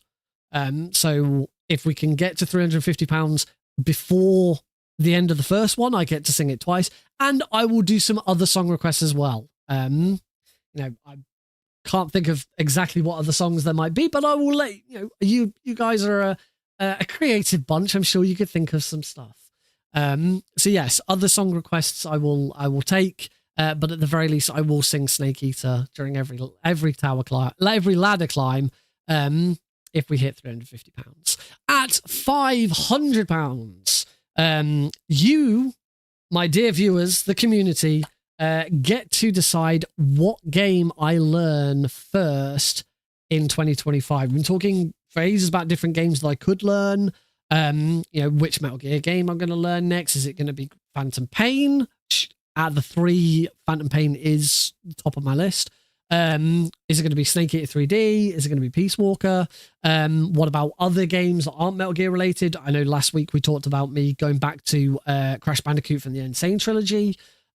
Splinter Cell's been on the list for a while, but if we hit £500, you guys will get the choice. You can make your own suggestions. We'll do votes, however it works. Everyone might just go, yes, we want you to do this. Did you mention Happy Feet a few streams back? I didn't, but I've seen someone else. I saw someone else bringing up Happy Feet on Blue Sky recently. But yeah, obviously it has to be within reason. It has to be a game I can access. It can't be something that's going to cost me loads of money because I don't have a lot of money. So yeah, we'll work on it. But obviously that only happens if we hit £500. £750. I will pledge to make a YouTube video series that at least covers each game in the Master Collection. I've had ideas for this video series for a while. It would be speedrun related, and at the very least with this goal, I would make 5 videos. So it's not just going to be a speedrun. It will be a properly made and edited YouTube video for each game in the Master Collection, on this idea that I've had but just never put into practice because I haven't had time. But I pledge that I will do it, get it uploaded to YouTube, if we hit £750. You folks will be able to push me on that. You'll be like, Nick, where's the next episode? Get it done. You said you'd do it. We gave you money. We gave money to CSX UK. Make those videos. Excuse me. I am planning on learning how to use DaVinci Resolve as well, because I'm sick and tired of I've gotten to the end of my tether with I can't remember what the bloody hell. Vegas. I can't use Vegas anymore. It's just shit. It crashes. The videos don't play very well, and yeah, it's just annoying to work with anymore. But then finally, the big stretch where I've put this here because I genuinely don't think we're going to hit £1,000. I've not put as much effort and as much feelers out as in previous 24-hour streams. I have hit £1,000, but it has been over 24 hours. So this is a very, very much a big stretch goal, but you never know. You folks are good. You might get it. If we do hit £1,000, I will add an extra 12 hours on to the end of the stream. So that does mean if we do hit the £250 milestone before the start of the stream, it will become a 24-hour stream. If we haven't hit the £250 mark, it will become an 18-hour stream. So yeah, with the milestones that we've got, it's either going to be a 6, 12, 18, or 24-hour stream. You folks have the opportunity to determine how long this stream goes on for. Obviously, the longer the stream goes on for, the more chance there is to make money and raise money for City of Sanctuary UK. During the original time slot of 7 p.m. to 1 a.m., I will be on the front page of speedrun.com at some point. I haven't been told exactly what time slot I've got, but I have been told that I will have coverage on speedrun.com. And the longer the stream goes on for, the more attempts we get at it. That's not to say if we go for 24 hours, I'm going to do it 4 times. We'll do some other stuff as well. If we went for 24 hours, I'll probably do it 3 times. Then we'll do some other stuff as well. You know, we'll play Jackbox. I might play Marvel Rivals because I'm playing that a lot at the moment. And we might do some other speed. I might do a Keratin run so that I can sing Snake Eater a bit more. We might, I don't know. There's loads of other stuff that we could do. I do actually need to have some sort of plan for what happens if it becomes a 24-hour stream, because I put a lot of planning into my 24-hour streams. I don't want to do a 24-hour stream. I think the second 24-hour stream I didn't go into. We could do a Klonoa run. That's a very good option. I think it was the second time I did a 24-hour stream. I did not do a full plan, and I kind of went into it on a whim, thinking we'll just sort of see where it goes and make it up as we go along. And that was a huge mistake. Very, very big mistake. Ever since then, I've had a strict plan for exactly what I'm doing every single time. So yeah, if you want to see it be a 24-hour stream, we need to hit £250 before the stream starts and £1,000 before the stream ends. Of course, all of you can type in !charity into the stream to get your donations in. Anyone who does donate, there will be multiple chances to win games from the Game Vault, and we'll do other things as well. You know, there's going to be lots of fun. It's going to be silly. It's going to be serious. It's going to be. I don't know. I'm gonna have a lot of fun times. Hopefully, and hopefully you will too. We'll see. Right. Let's take a very, very short break so that I can set Metal Gear Solid up. I could also do with the loo, and I could do with the drink. I've been talking a lot. So I could do with the drink. So we're going to go for a short break. And when we come back, I'm gonna do a couple. Hopefully, I should have time for a couple of Metal Gear Solid Big Boss attempts. So don't go anywhere. We'll see you very, very soon.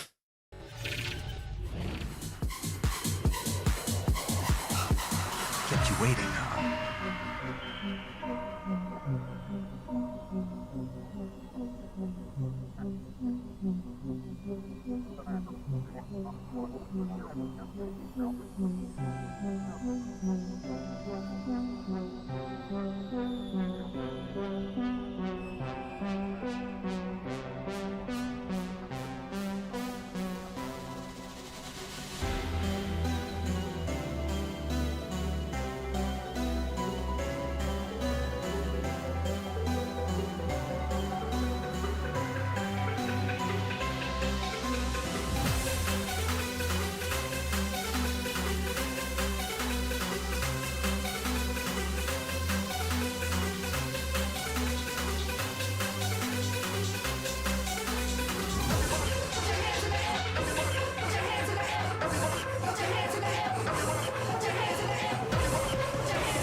everybody, welcome back folks to Tuesday night speedrunning on the Nick RP stream. It's no longer Tuesday night unboxing.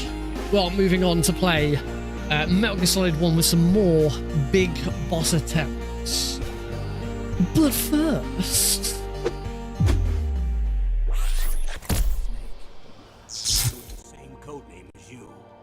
Welcome back everybody. First, we do have one... It just seemed a bit darker. We do have one little thing that I haven't done. Advent calendar time! We save the advent calendar for every stream as well. No betting, but you can make your guess as to which one's it going to be today. Is it going to be a crunchy bite, a cream egg twisted, a dairy milk with caramel, a whisper, a twirl, a fudge, a double decker, or an eclair? I can tell you that yesterday was a fudge. We have had the same one 2 days in a row in the past. Yes, Meryl's gone with a decker. Crunching and caramel are the best. Oh, sorry, crunchy and caramel. You reckon it's a decker, but crunchy and caramel. Crunchy and caramel. Caramel and the cream egg ones are my favourites. Just trying to open all the doors. The doors do have, have stuff behind them. You can't really see because of the light. Anyway, let's go open and see if Meryl's right. What is the date today? It's the 17th. It is 1 week until Christmas. Thank you for pronouncing caramel. Yeah, it's not caramel. Caramel. I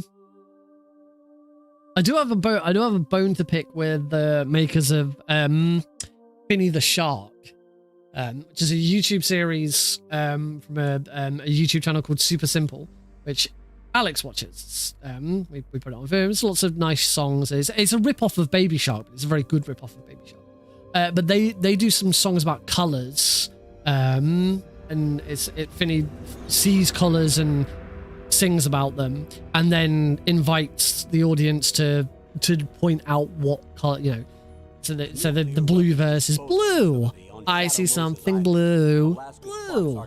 I see something blue. Blue, blue, blue, blue. I see something blue.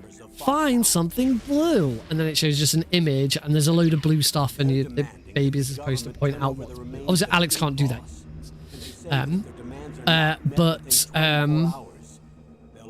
It's Australian. It's either Australian or I'm pretty sure it's Australian, or it's from New Zealand, but I'm pretty sure it's Australian. And Finny pronounces yellow as yella, and I hate it every time. Yella. I see something yella. Yella. I see something yella. It's like, no, the word is yellow, not yella. Yeah, it's horrible. I hate it. What's the insertion method? So, makers of Finny the Shark. They're going yellow. Yellow. OW.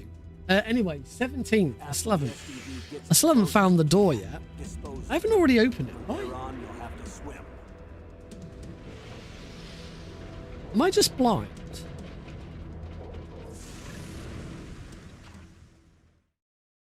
High-tech Special Forces Unit Fox. Oh, there it is. It's because it's right in the middle. It's there. It's right in the center. I couldn't bloody see it. All right.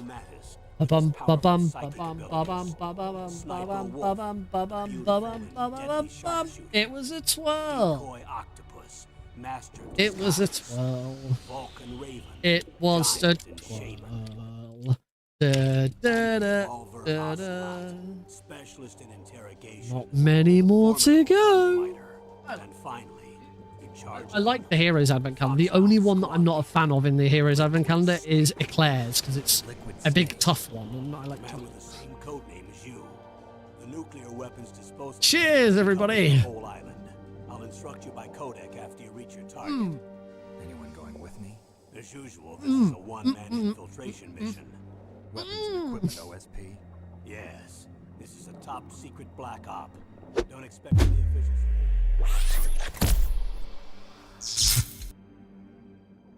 All right, let's do this. We're not on a speedrun stream. No live split because this isn't necessarily a speedrun.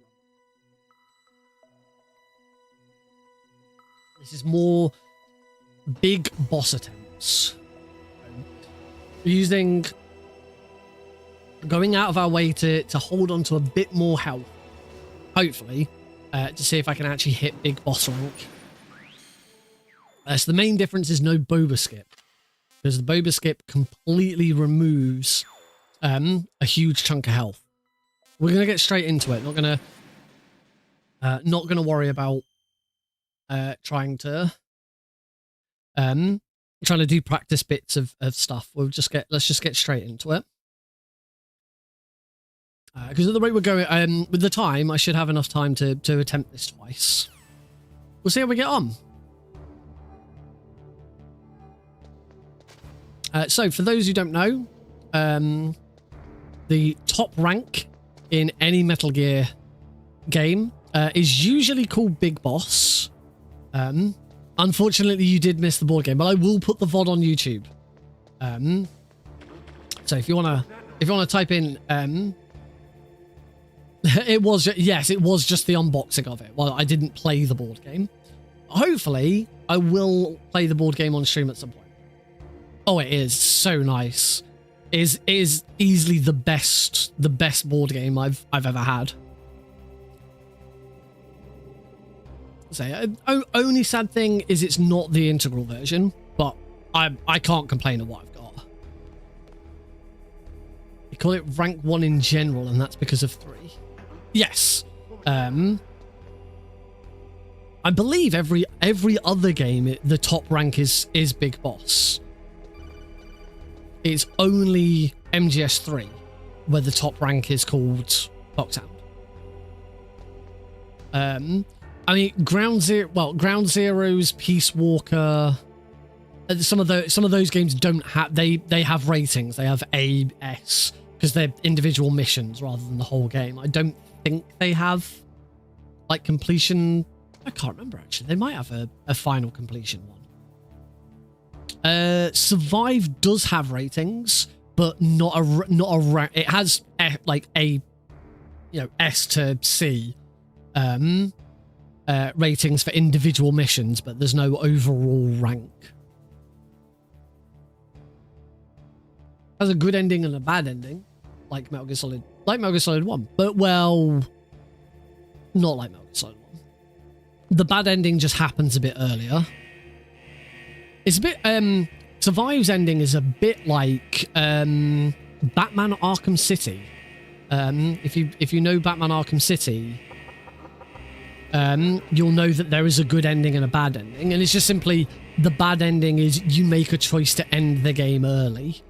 When you're playing as Catwoman and you choose either to leave Arkham City or go and save Batman. And Survive has a moment that's kind of like that.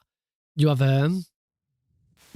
get given the opportunity to leave, and if you take it, that's it. And that's the end of the speed run. I've never actually done the good ending speed run. It adds on about, I think the good ending speed run adds on about half an hour to 40 minutes, and it's just one big massive fight. It's a big slog of a fight, and that's about it. There's not that much more. I like multiple ending games. MGS1's the only one that really did, multiple endings in the way that it does. In the story actually changes. So we're running in here, grabbing the stun grenades, because we want some spare stun grenades for the tower climb. Let's get here before the chaff grenade ends.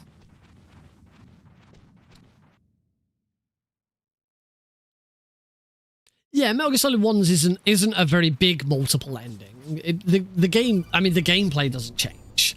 It's just simply who you leave with. Yeah, it is a surprise that Kojima never really touched on that again. Certainly felt like he had the opportunity. I mean, if you want to go with the game that has if you want to go with a Metal Gear game that has multiple endings, technically the Phantom Pain has multiple endings. Not that they're different endings, it's that the game ends like 4 different times. There is no one set ending, really, to Phantom Pain. It's a bit all over the place when it comes to ending. It does have a definitive close, but it's, as I say, it's a bit confusing.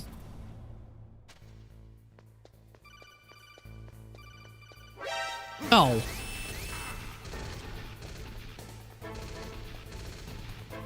I was trying a different technique and it did not work.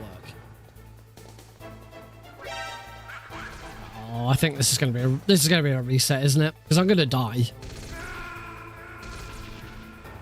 Okay, I won't try the other technique that I was going to go for.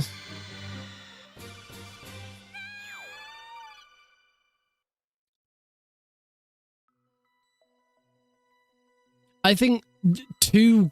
I do believe that that 2 kind of got cut. A lot of stuff got cut from 2. So it probably is fair to say that something like that could have appeared in 2. I mean, a lot of what got cut from 2 then got sort of retooled and reused for 3 instead. I think there could have been plenty of opportunities to do more stuff like that. I like how out of context it just looks like Blues has just said 9/11. Within context, there is the sequence of Arsenal gear crashing into New York was cut because the game was released just after 9/11 and nobody wanted to see that again.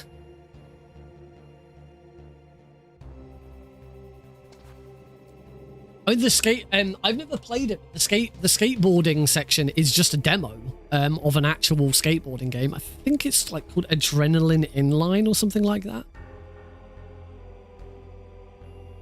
MGS1, but you play as Meryl. I mean, when it comes to Substance, we all, we all kind of assumed that Substance was, when you got to play as Snake, it would be Snake's version of events in MGS2, and that didn't happen. We got Snake Tales instead. It would have been, I think it would have been interesting to see. It would have been interesting to see Snake's perspective of MGS2, partly because it would have opened up more of Shell 2. You only see one inside. You see inside Shell 2 core, and you see inside one strut of Shell 2, which is strut L. Either strut L or strut K. I think it's strut K. And it's not a very big strut either.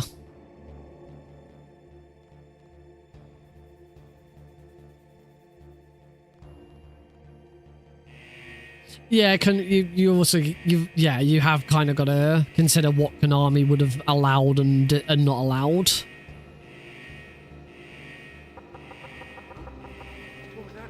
Out the way that guards.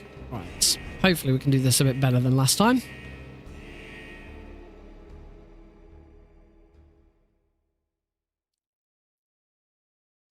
Trying to think if any of the other games have anything like that. You know, some of the Peace Walker has Peace Walker doesn't have alternate endings, but Peace Walker has multiple endings in that there is an end and then there's an after game and then there's another end. Peace Walker's main story concludes and then there's a bit of extra story afterwards. And that, you know what would be really cool? A full sort of legacy game that goes across all of them and spans the whole of Ocelot's career. That would be amazing if we could have a game,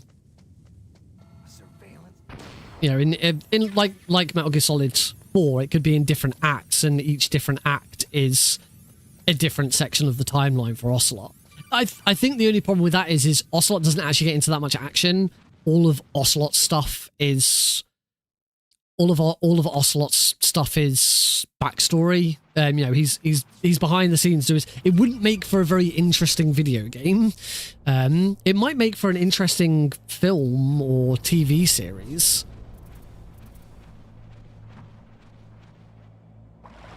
I think because the Metal Gear Solid movie is still a thing.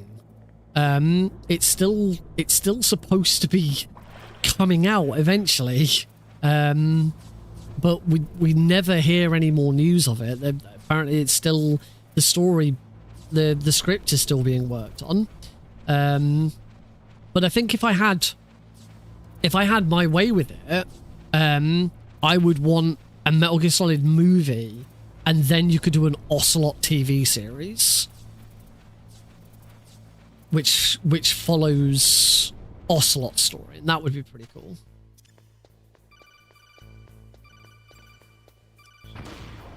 What was that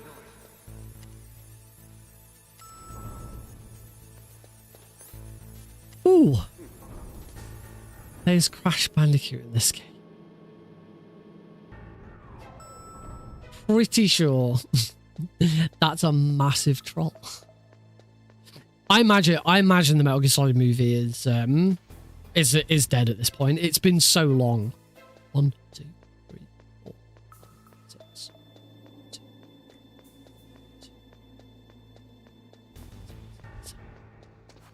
Slightly too high up. I thought my counting was a little off. The film's been in development hell for it must be going on 10 years by now. The only things we've ever known about it is that it's being written and directed by the the director of Kong Skull Island. I can't remember the guy's name. He had a cameo in Death Stranding. Because he's mates with Kojima. Avi, I bet there is. Avi something. It's not Avi Arad. That's Spider-Man. It's not Guillermo del Toro. No, Guillermo del Toro is never touching video games again. After what happened with Silent Hills. Yeah, but like actual for real this time, and not Jeff Keighley mates with not in the same way Jeff Keighley is friends with Kojima. The Game Awards was pretty fun, wasn't it? I was a bit disappointed with the game. There wasn't that much I was excited about.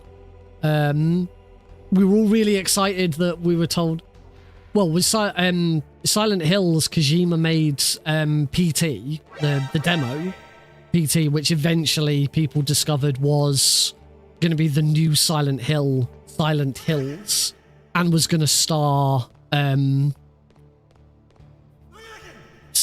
Death Stranding. The thingy from Walking Dead, Daryl Dixon from Walking Dead. I don't even watch Walking Dead. I know the character's name and not the actor's name. Terrible with names. My mind is. Then Konami and Kojima. Yes. Then Konami and Kojima essentially did get divorced. Konami cancelled Silent Hills. That is how fucking stupid Konami is. Thank you, Norman Reedus. They cancelled Silent Hills. A new Silent Hill video game directed by Hideo Kojima. It was going to star Norman Reedus, and it was also I can't remember exactly what his role was.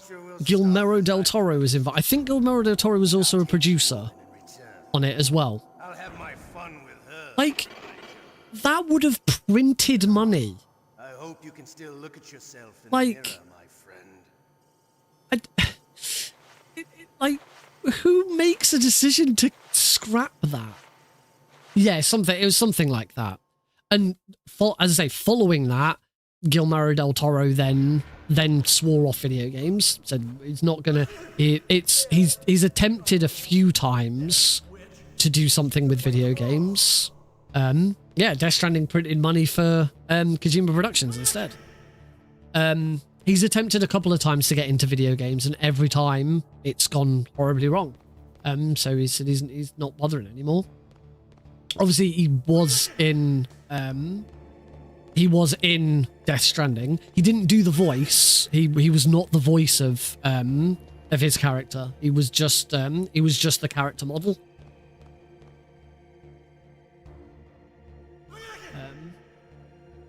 But yeah. I never owned a PS4. I've never played PT. I probably wouldn't play it anyway because I suck at horror games. I do not enjoy horror games. I am not. That would have shit me up, and I would not have been able to play it. But yeah, even I can recognize that Silent Hills, directed by Hideo Kojima, would have been amazing.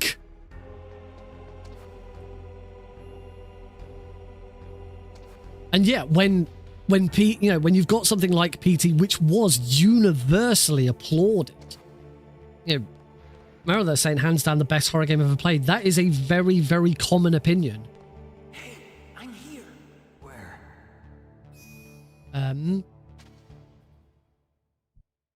It's just crazy. Oh, jeez. He's coming back. See you later. Wait.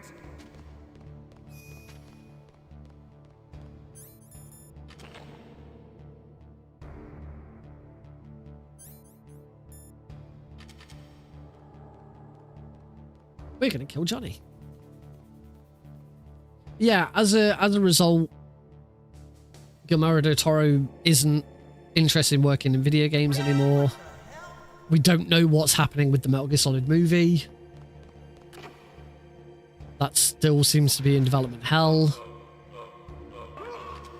Here's a good guess. Let's put some channel points on this bet and see how. I don't know how long this bet would go on for. Which is gonna come first? Metal Gear Solid or Mahershala Ali's Blade movie?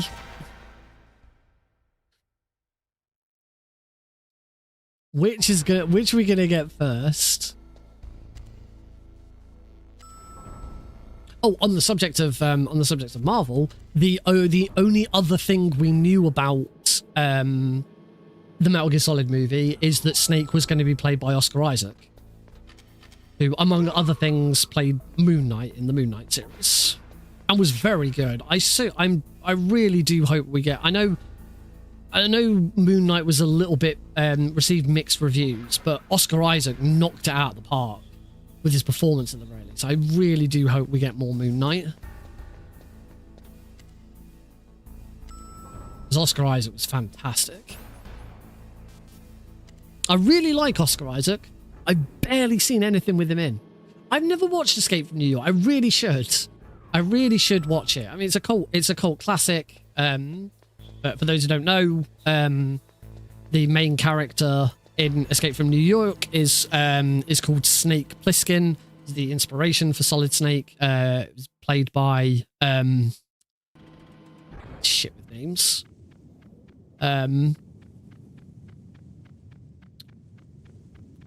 Kurt Russell, thank you. Played by Kurt Russell. If we're gonna just keep linking everything to Marvel, Kurt Russell played Ego in Guardians of the Galaxy Volume 2.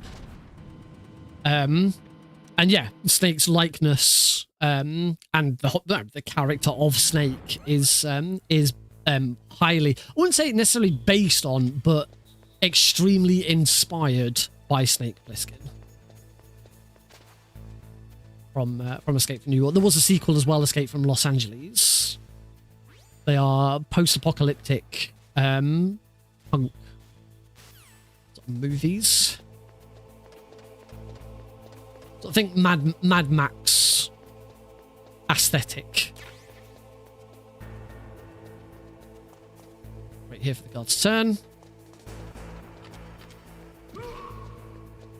And I've not seen either of them, so I don't. I know Escape from New York is is highly regarded as a fantastic movie. I didn't really know much about Escape from LA.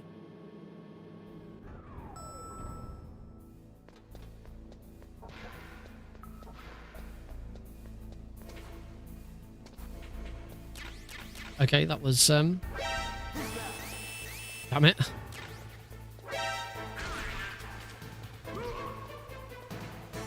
Now I'm in trouble. With Big Boss, I get 1 free alert. That still only counts as 1.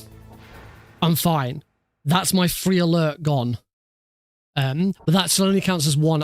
An alert only counts as a new alert if you've fully gone back to standard. So yeah, as long as I don't get another non-mandatory alert, we are still fine and we're still on Big Boss. I just completely screwed up my movement getting into that room. The main thing there was I didn't take damage. If I'd taken damage, that would have been a different story.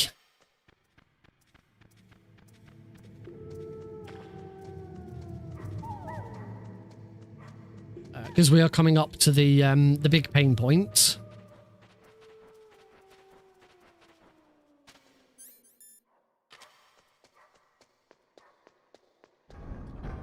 You say David Hayter's on Kojima's side. It was, you say it, and because they snubbed him for MGS5. It was Kojima who snubbed him. It wasn't necessarily Konami's. I don't think there's any bad blood between Hayter and Konami, because Hayter's all over Snake Eater Delta. He's been doing press tours, he's been doing videos, he's been doing loads of stuff for it.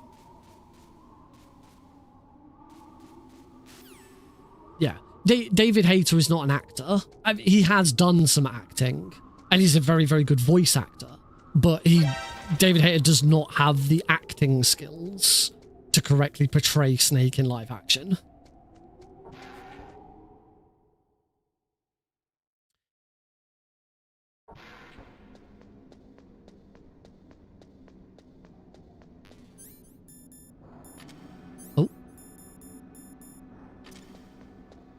Activated that a little bit late. Should be fine. There we go. Still good. Right. I need to concentrate because we are not doing the boba skip here. Because we want to get the health reset from getting to the top of the tower. I've got 9 stun grenades to help me get through this easier. Let's hope I can remember what we learned last week. Try and get through this without taking any damage. I can take some damage.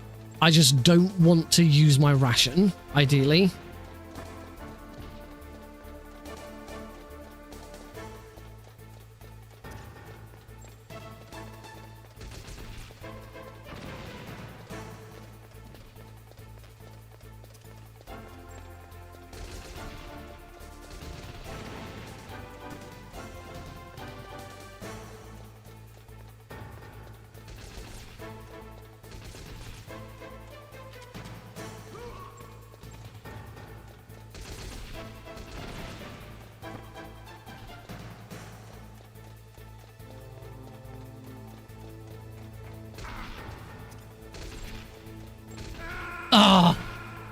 There we go. I hate that one guard. I do think I need to throw another.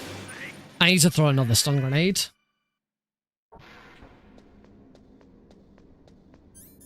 I need to work out where to throw another stun grenade to completely avoid that guy. So obviously the run's dead, but we will as we're here, we'll give this a bit of a practice. I always completely fumble putting my weapon away and trying to throw that guard. I can also never remember exactly which floor it is he's on. I have 9 stun grenades though, so I should have spare.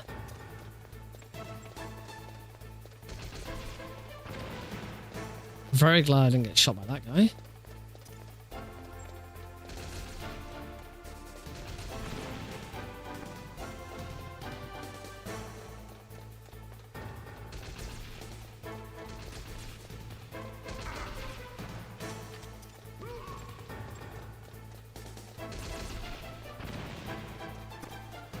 throw another one immediately. See what that does.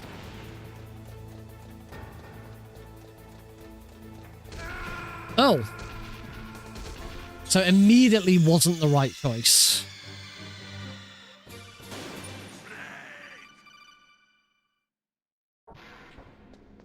So when I practiced this before, I didn't have 9 stun grenades.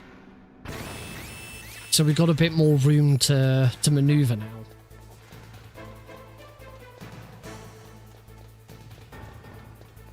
I still need to, I can only use 7. I still need to keep 2.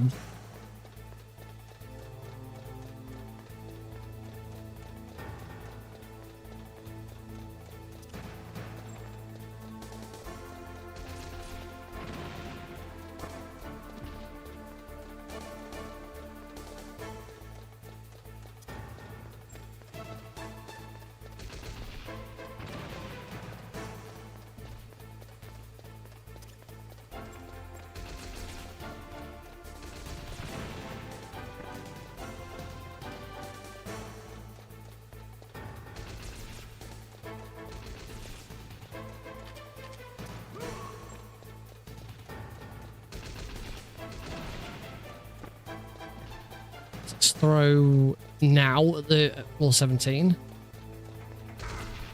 Okay, I need to throw it before, just before floor 17. And I think the last one was floor 23.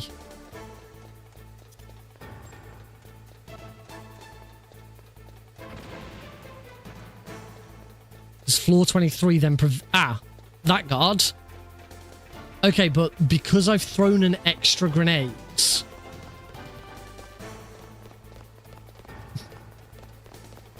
God, that was nerve-wracking. Because I've thrown an extra grenades, that slowed him down, so I probably throw it at 24. I shouldn't have climbed that ladder. I should have taken a death there and tried that again. But yeah,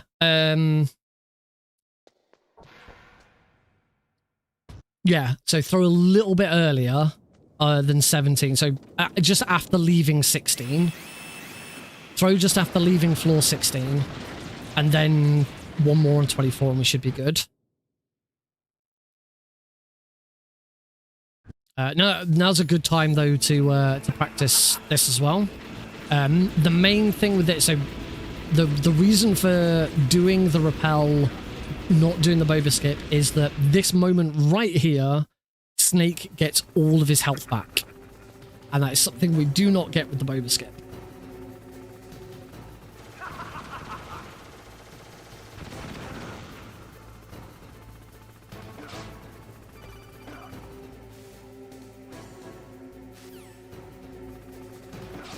The key thing here is trying to get through this with taking as little damage as possible. I'm already doing an awful job, so I'm going to deliberately take a death so we can try this again. See you in a bit. Enjoy your walk.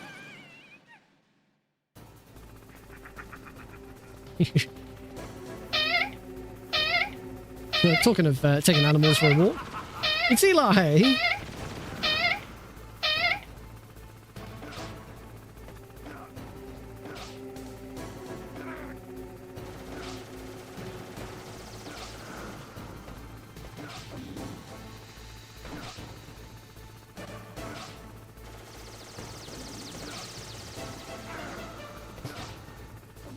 Again, bad. Snake doesn't seem to be moving very far.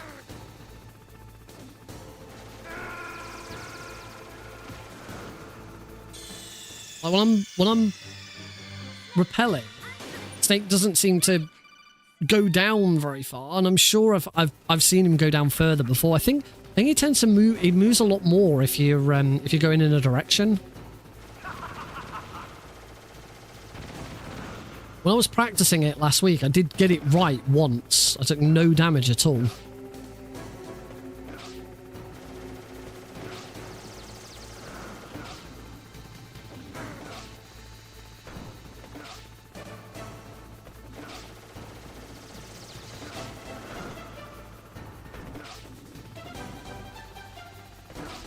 Instant. Okay, that was one.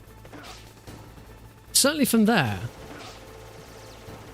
That certainly seemed like moving around a lot is way more effective than trying to go straight down. So I think that's probably it. And then just one last bit that I don't normally do, so it's good, again, good practice. Just to make sure I know what I'm doing with it.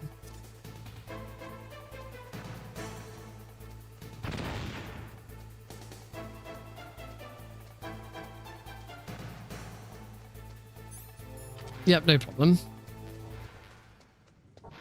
And since I'm here, let's also practice the weapons. Because the problem is we could get through all of that. We could do all of that, not use a ration, be absolutely fine, full health. And then if I screw up the weapon glitch, it's all over. The whole point of this is that I now have nearly full health, as opposed to the sliver of health that I would normally have at this point. I have to use a ration during a speedrun at this point. And keeping that ration for much later is really handy. As I say, that is all useless if the weapon glitch doesn't work. First try, there we go. Now, do a run where I'm, actually still on Big Boss rank, and I wouldn't have that.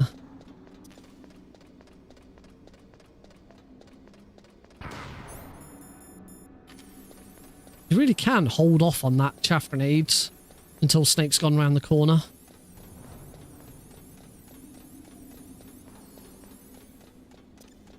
Okay, I think we're good here. I'm gonna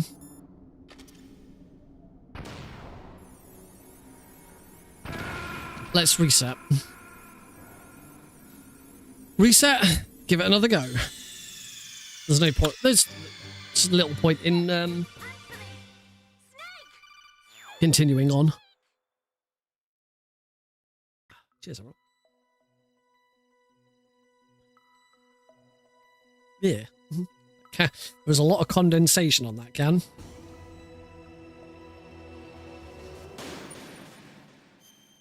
Here we go again.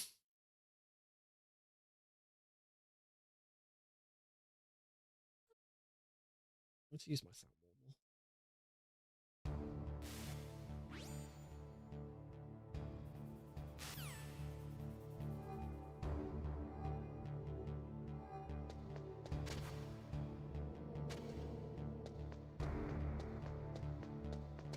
On the first attempt of this, I was going to explain what Big Boss is in Metal Gear Solid 1, and we started talking about other games in the series and what they use.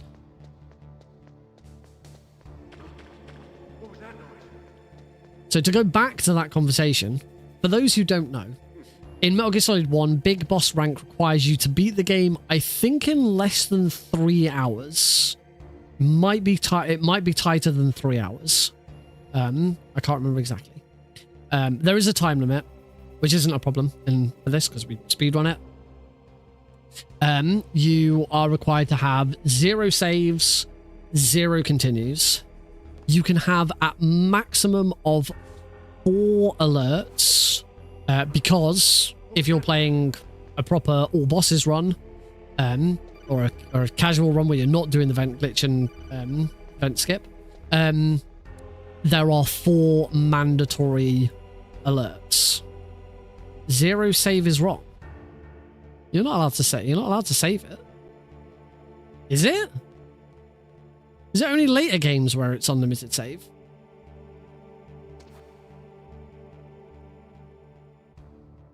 Fair enough. And then I'm allowed a maximum of 25 kills. Because there is no stunning. There's no stunning. There's no putting guards to sleep.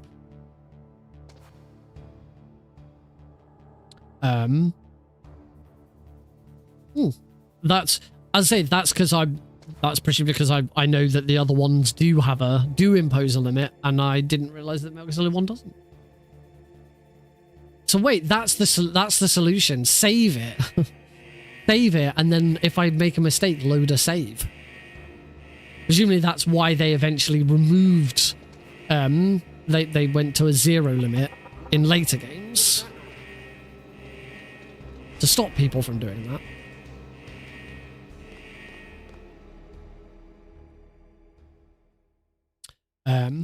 Yeah, that's it on restrictions.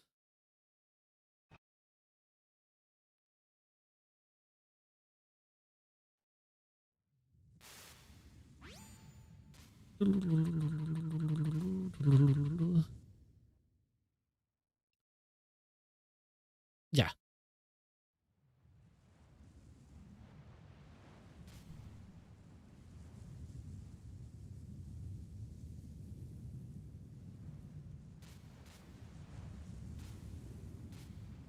So in the heliport, we have our first deviation from a normal speedrun. A lot of speedruns, if you're going for world record at least, actually take an alert here and avoid all the damage.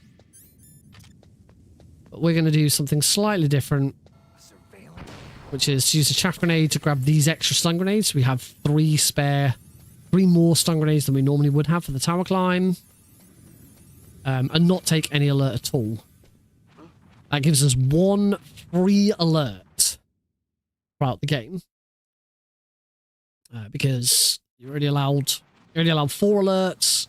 Those 4 are only mandatory in an all bosses run. We skip 1 alert in an 80% run. And that is the alert you get from the guards in the cell when you have the fight after the DARPA chief has died.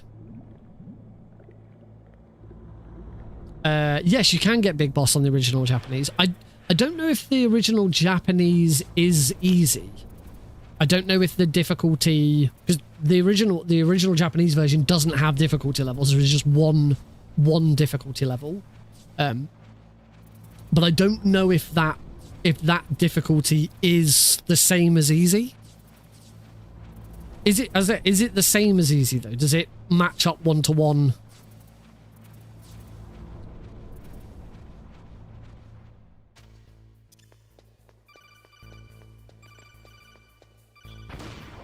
What was that noise?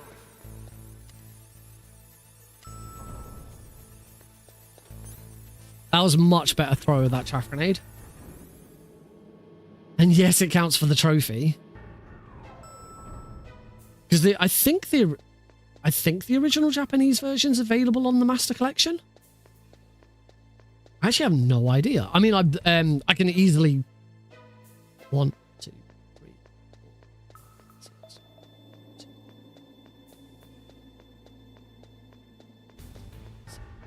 There we go. That's better. It is. Oh, cool. I mean, I could easily, obtain a copy for the PlayStation 1 with relative ease. But yeah, if the original Japanese version is available, then that's the solution to that. Then that seems like a bit of a cop out. But it would be a way of getting a big boss rank. To this day, I have never got the top rank in a Metal Gear game. I've never got Foxhound in MGS3. I've not ever got Big Boss in any of the others. I've beaten the hardest difficulty on a couple of games. I've done Extreme on MGS2. I've done European Extreme on MGS3. I don't think I ever beat a normal original difficulty on Metal Gear 1. I learned the Metal Gear 1 Big Boss route, but never managed to do it. MGS2, I haven't learnt European Extreme yet. It's on my list to do next year. But I understand MGS2 is one of the harder ones.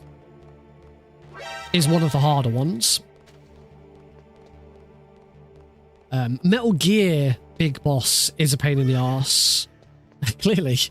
Metal Gear Big Boss is a bit of a pain in the arse because there's a couple of RNG moments that you can't do that.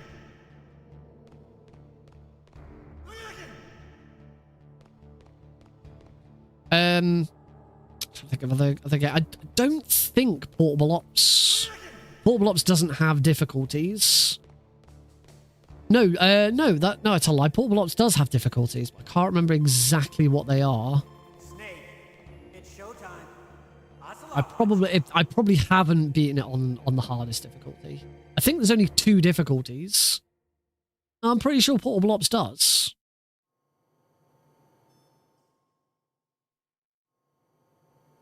Yeah, I remember when I start Portable Ops, it gives me... I'm pretty sure it's just normal and hard. I don't think there's like easy, medium, and hard. So, you're human after all. The torture will stop as I imagine that for speedrunning it doesn't make a lot of difference.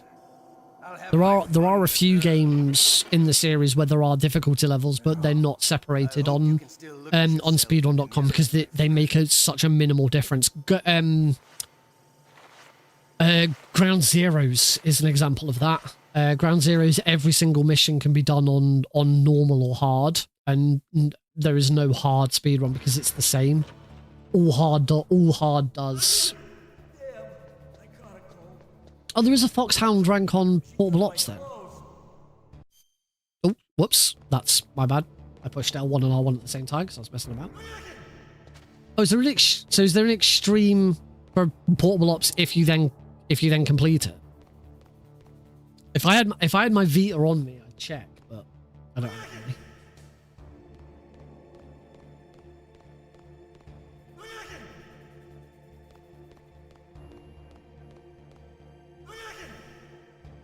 Pretty sure Peace Walker doesn't have difficulties. MGS4 has the dumbest difficulties because 2 of them are named normal. It's liquid normal and solid normal. I think something like that. Oh, it's liquid easy and I can't remember. Yeah, Portable Ops plus Infinity Mode is kind of different in the way that those difficulties work, though. You're not playing through the same thing. That's it. Naked, normal, and solid normal.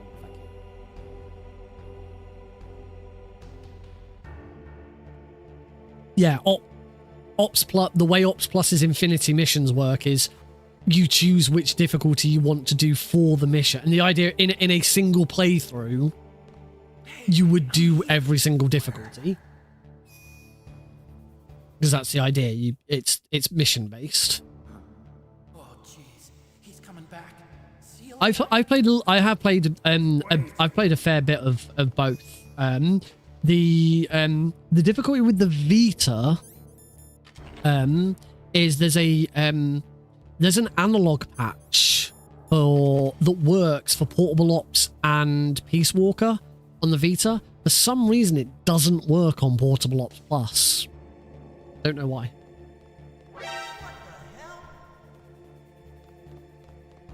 But Portable Ops Plus is a bit of fun.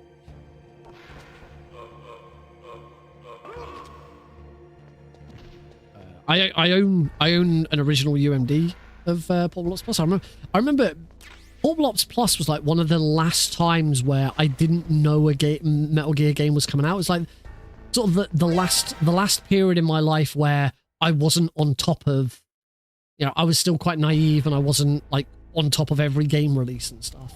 I just remember one day going into, I think it was in an HMV in Chesterfield, I want to say. And I saw Portable Ops Plus. I was like, oh, what's this? I already had Portable Ops and I was like, oh, cool, I'm getting this. I'll say that's kind of the last time I ever bought a Metal Gear game on a whim because I didn't know it was a thing.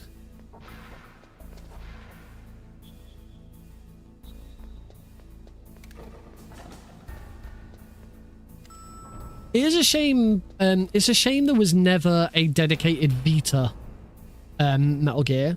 The only Metal Gear release on Vita is the HD collection, but that's only 2 and 3. Peace Walker wasn't on it because if you're going to play Peace Walker on Vita, then you just play the PSP version. Chesterfield is a brand of Chesterfield is a town in North Derbyshire. just south of Sheffield, South Yorkshire, where I used to live as a teenager. It's where I went to college to study performing arts. Some of the best years of my life were at Chesterfield.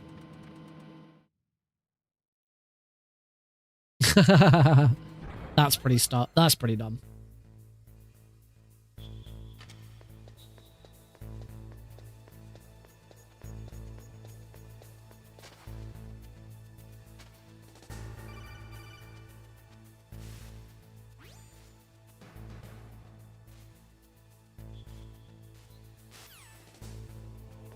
I think that's one of the things I've kind of missed with Metal Gear is after Metal Gear Solid 3, we got portable ops, and then for quite a while we just got lots of little Metal Gear games.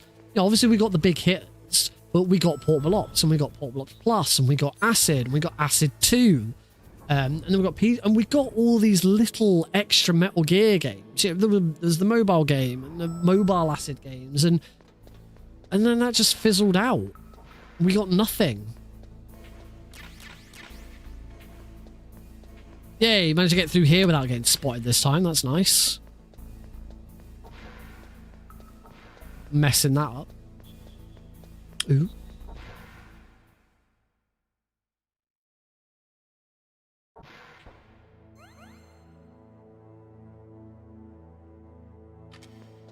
We're not speedrunning. I can pause. I can pause the game. I don't think mine. I don't think mine's missing it.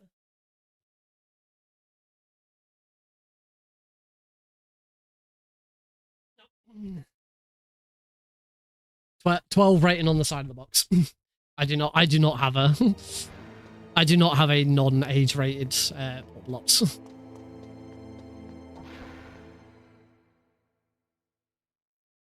The only special Metal Gear thing that I have is I have one of the pre-order copies of Subsistence, which comes with the 3rd Persistence disc, those are collector's items, particularly if they're sealed. Mine is not. Mine has had a lot of use. But the third disc is still a PlayStation 2 game. It still operates as a game. It doesn't operate as a DVD. But it puts all of the cutscenes from Metal Gear Solid 3 together. Adds a little bit of narration and some footage of gameplay in the middle of it to turn it into a movie. And there's also there's like a load of trailers on it, and there's a sneak peek at MGS4 on it, and some other stuff. That's the only, I think, as far as the games are concerned, that's the only special thing I have. I suppose I've got a retail Xbox 360 copy of the HD collection, which they're not collector's items, but they're a bit rarer. But nothing special. I do have Ghost Babel on Game Boy, which again, that's not especially special, but they are reasonably rare. It's not easy to get hold of a copy. My brother bought it for me. He was out shopping one day. Went into some game store. I don't know if it was a CX or whatever, and saw it and was just like, I'm buying that for Nick. I didn't even know it was a thing. And he came home with it.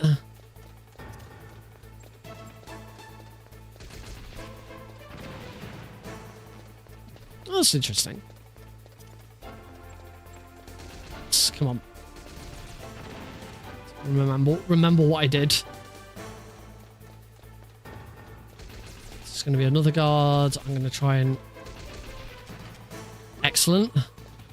I avoided damage from him. So now. Nice. And then throw at 24.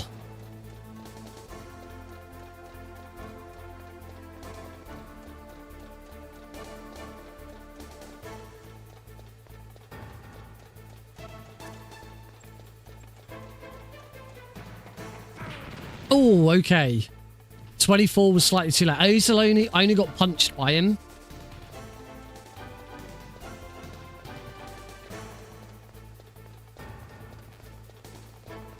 That was super clean. So with the extra stun grenades, we now have a really nice. It's like there's only one bit where we're trying to avoid some damage, and even if I took damage there, it wouldn't be a problem because it's just one bit of damage.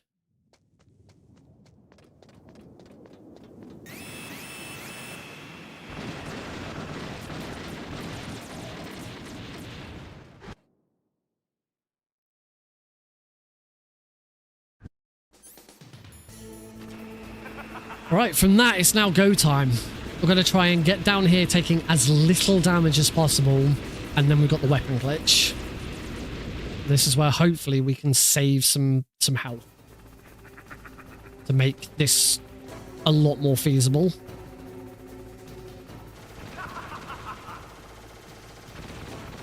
A lot of diagonal movement we're going for here.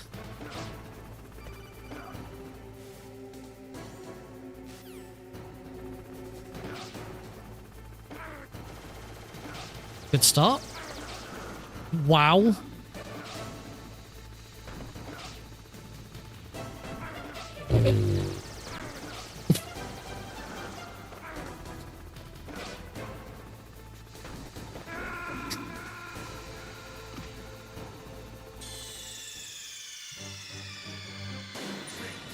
Wow.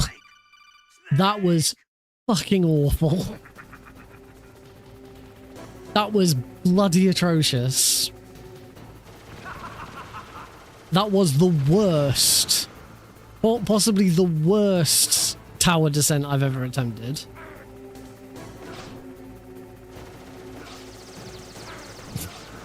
It's not getting much better, is it?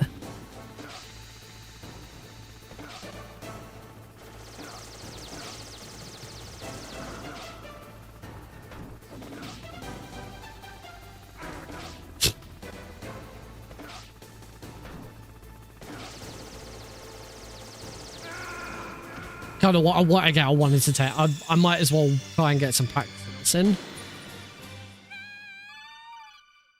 Just awful.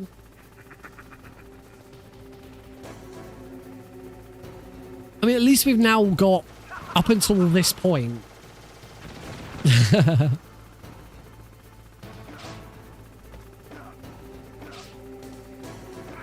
Like, that did nothing. The snake didn't move.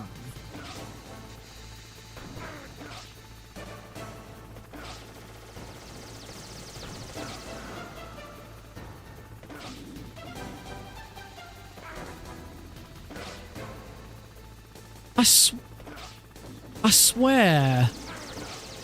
swear snake normally moves better than this during this section. I do feel like I'm doing something wrong.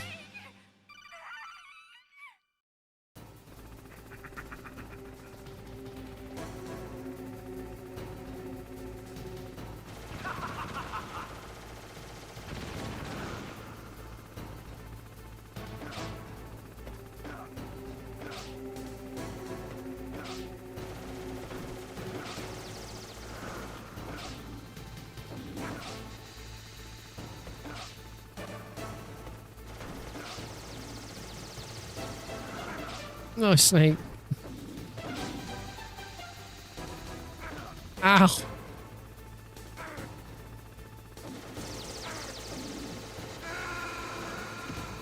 Yeah, I am towards the end. I'm deliberately dying so that I can try again.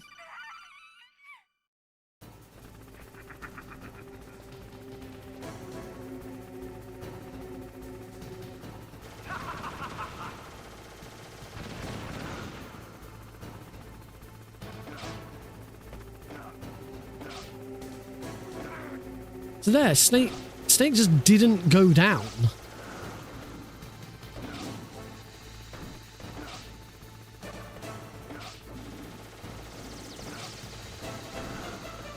This is better. That's much better.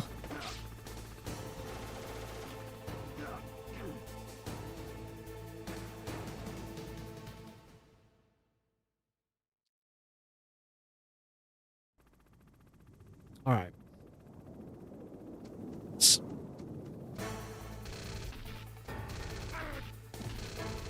Take the death. Take the death and try again. Let's roll it again. Or we switch over to the OG Japanese. No. We're better than that. We'll do this the right way. There's a right way and a wrong way. We're going to do it the right way.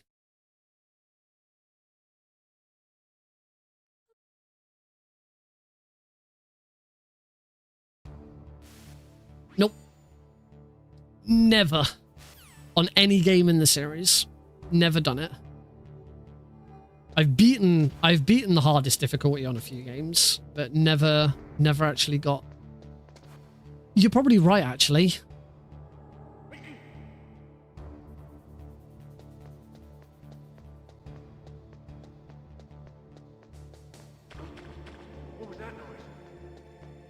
I'm certainly not aiming to go as fast as possible in this run. I mean, we're adding on a huge chunk of the game anyway.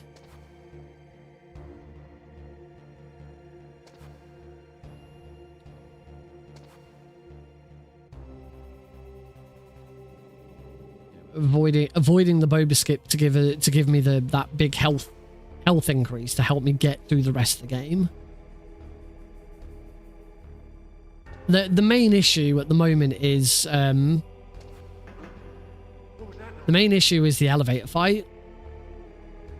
Doing the boba skip, you are far more likely to need to get through the elevator fight without taking any damage, and I just can't. I can't consistently do that. I've done it. I can do it, but it usually takes me a couple of attempts.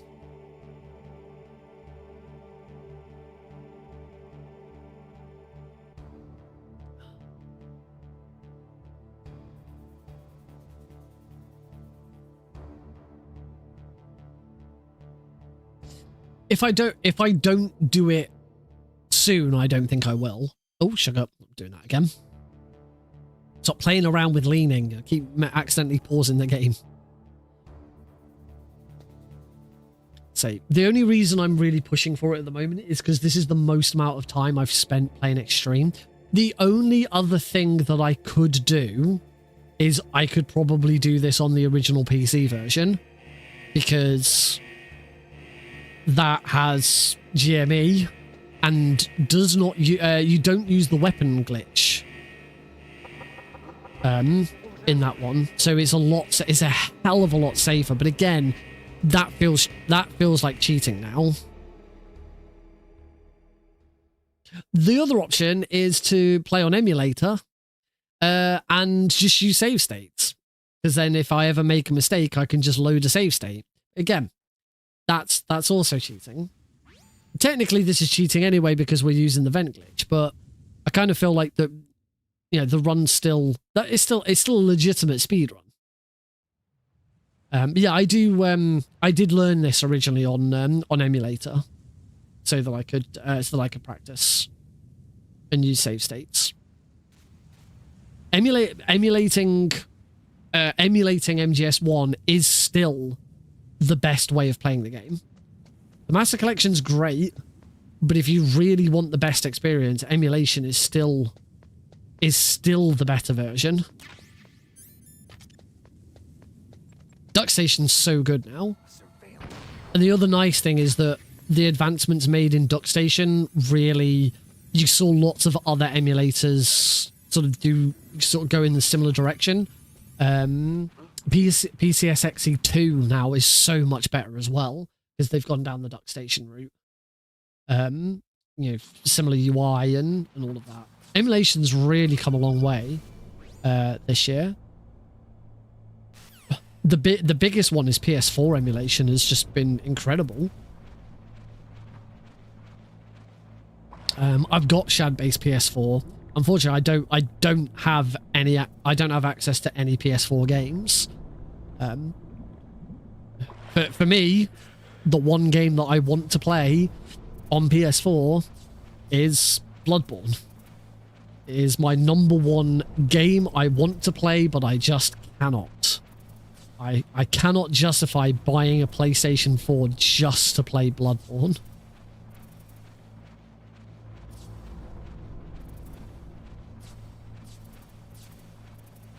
I don't have any reason other than Bloodborne to buy a PS4 because so many of the best PS4 games are now available on PC.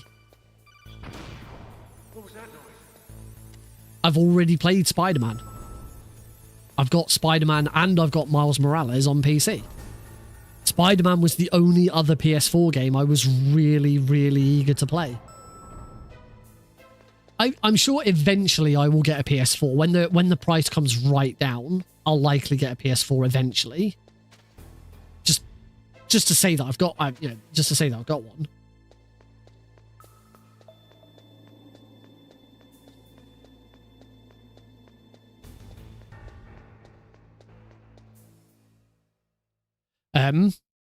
But yeah, at the moment, I absolutely can't justify it. The only other thing I could do is try and borrow one. Actually, I should talk to my brother. My brother had a PS4, but now has a PS5. I bet he sold his PS4 to then buy his PS5. There's no point. I suppose that's the other thing with it. Is there any point in buying a PS4? Because if you're going to buy a PS4, you might as well just buy a PS5.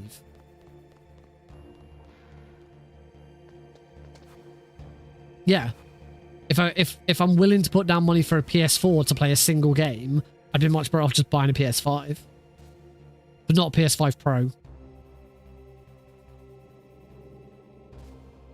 I think the PS5 Pro is one of the worst console releases we've seen for a very, very long time.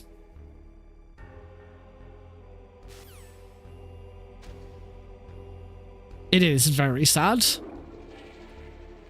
I think the PS5 Pro's release is the worst console release since the Xbox One.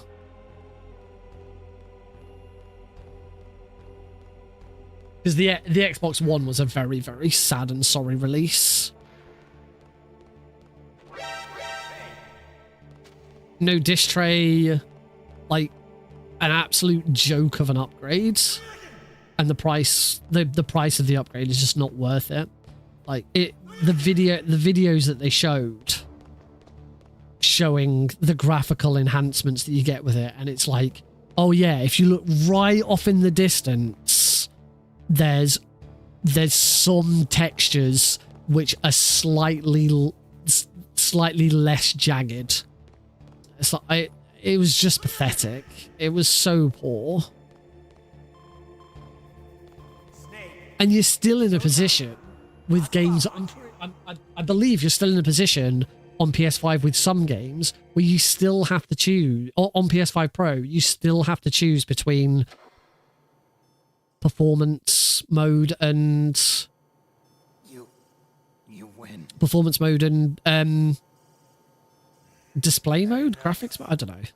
So, you're human after all. The torture will The stop. fact that consoles still haven't got to a point where they can consistently output 60 FPS is just shocking to me.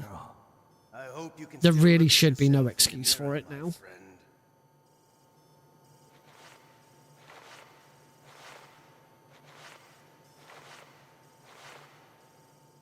Yeah.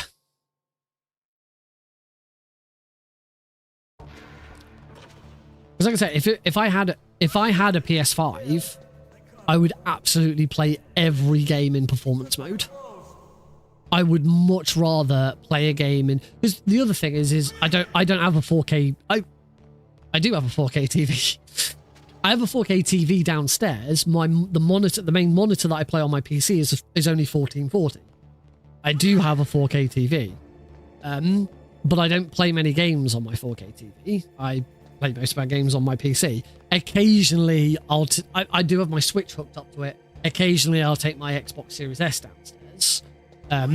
But the games that I play on my Xbox Series S are not really optimized for 4K. You know, I'm playing Ground Zeroes, Vampire Survivors, MGS3. I don't. That's a good point. I don't actually know what the refresh rate of my TV downstairs is.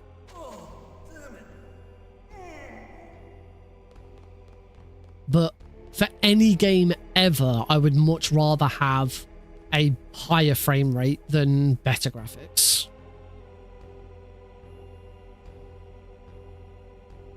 You know, this is a 1440p monitor at 120 hertz. Whenever possible, I want to be playing games in 120 FPS. It depends on the game. Hey, I'm here.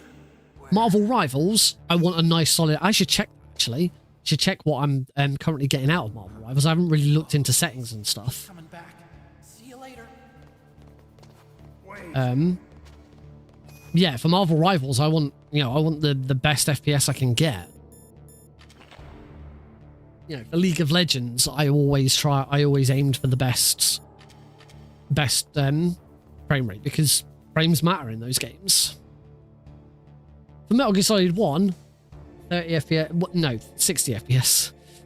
30 FPS? I don't know. 50 FPS?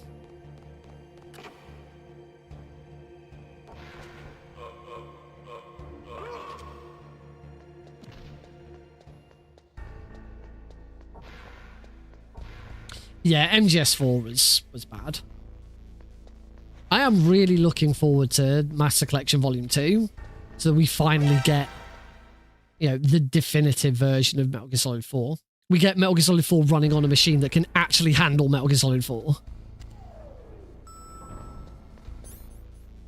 Now, I say that, I have the PS3 emulator. What's the PS3 emulator called?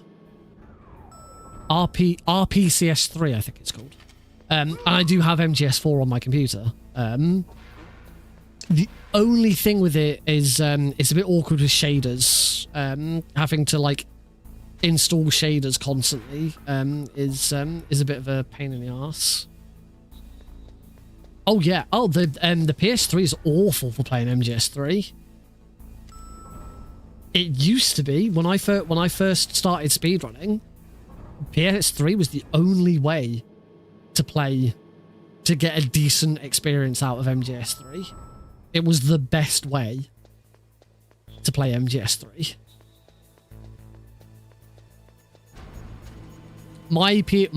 I've gone through. I'm on my 4th PS3 now. Oh god, MGS4 is going to be awful on Switch. I mean, the Master Collection's pretty bad on Switches from what I've been told. Although I believe with patch 2.0 it might have been improved. I don't think they could. No, but at this point, Master Collection Volume 2 will come out on Switch 2. I'd be very surprised if they went backwards with it. Unless they did some sort of magic. They'd need to do something special to get MGS4 to run well on Switch. Okay, fair enough.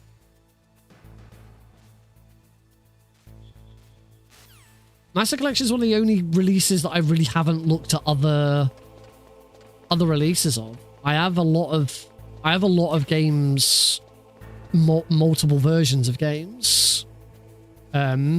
Like the HD collection, the original HD, as in not the Master Collection, the original HD collection. I've got that on PS3.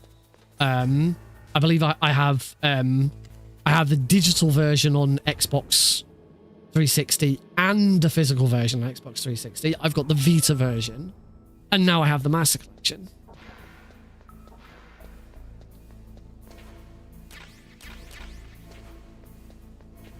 That was awkward. I paused again.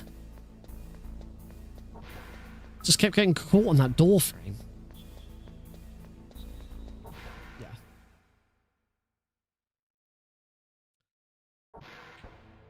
Oh, talking of different versions of games that I speedrun. Today, this morning, on my train ride into work, I finally finished the Vita version of Unmetal.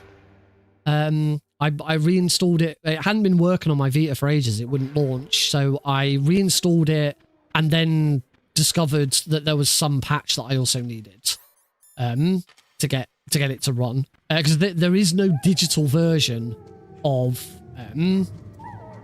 Unmetal on Vita. It was only released as a physical release. But someone dumped it and gave it to me. So I should say someone dumped it, gave it to me, and I did have the developer's blessing to play it. Because the developers also recognized the fact that it got such a limited run and they're not happy. Fran was never happy with the fact that the physical release of Unmetal was such a short run.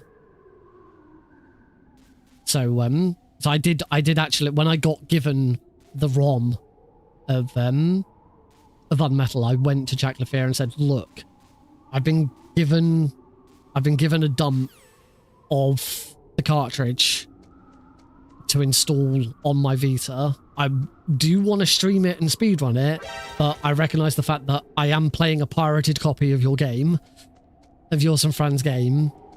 And he was just like, "It's fine. Don't worry about it."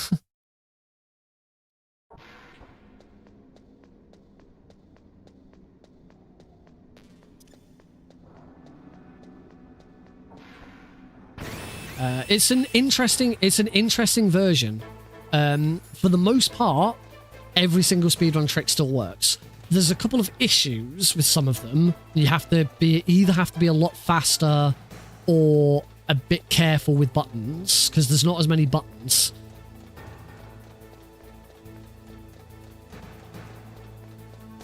Shit, that was floor 5. Now I can't take any damage.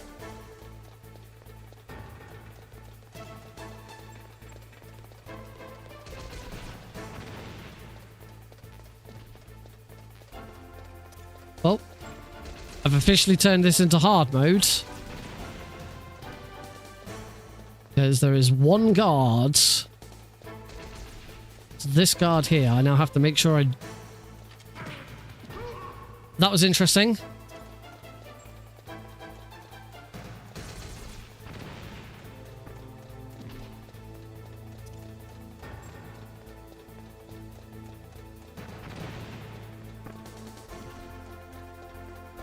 Should still be good.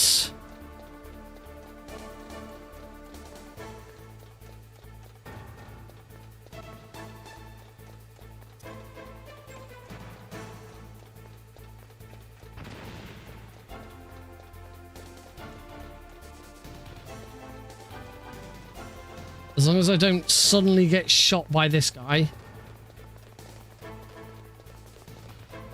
Yeah, we did it. Yeah, we did do it.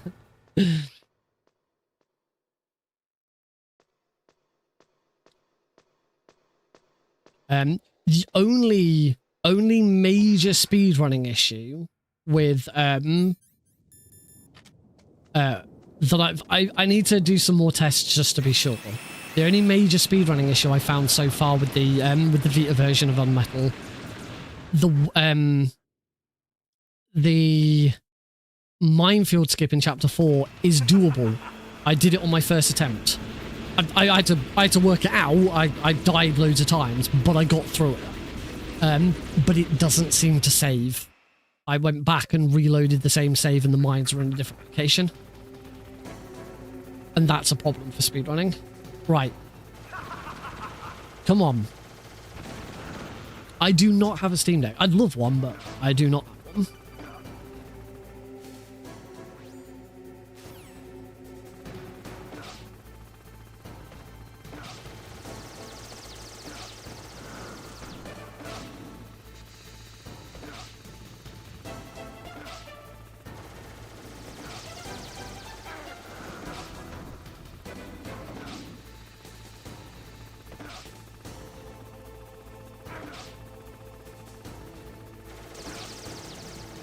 That's not too bad.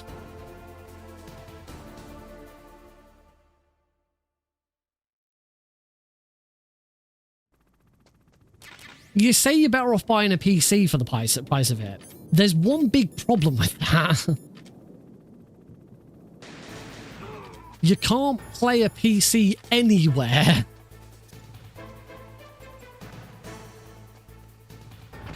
They're two very different things.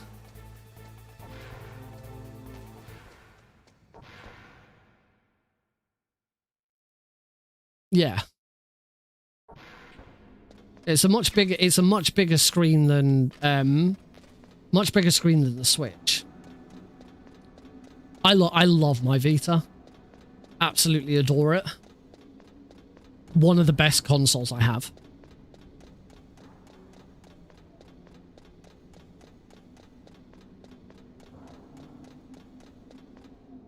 Damn. Come on.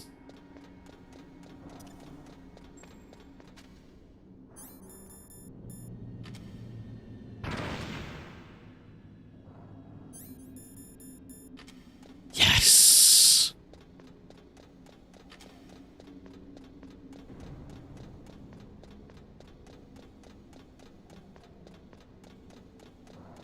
We might have a run.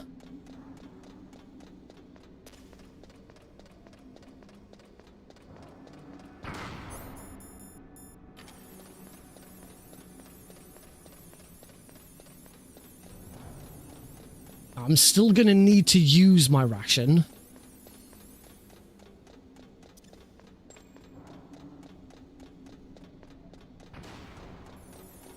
Because I don't think I'll survive Wolf without using my ration. But the point is normally I would have used the ration before the weapon glitch. If I could get through repel without taking any damage, then I wouldn't need to use a ration.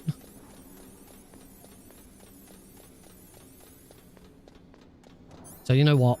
So I might as well use it now. So I have now used my one and only ration.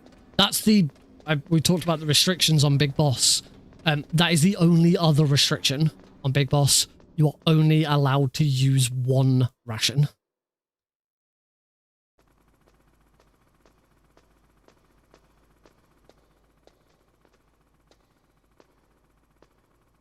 Oh.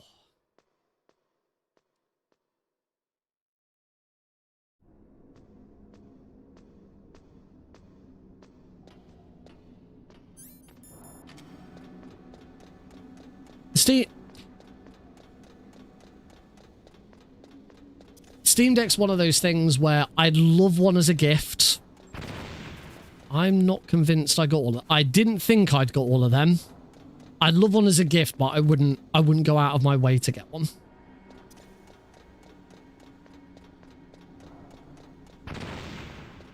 Still haven't got them. I've got, you know what? I've got plenty of chaff grenades. Let's play this safe.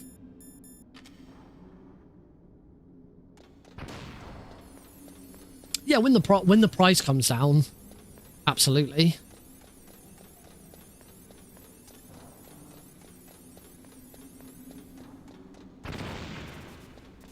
That's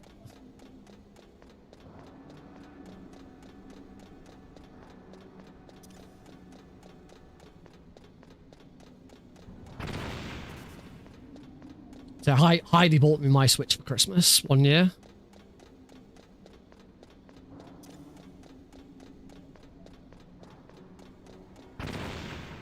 I don't think I've ever got as much out of my Switch as I probably could have done, but you know, it's good for very specific things.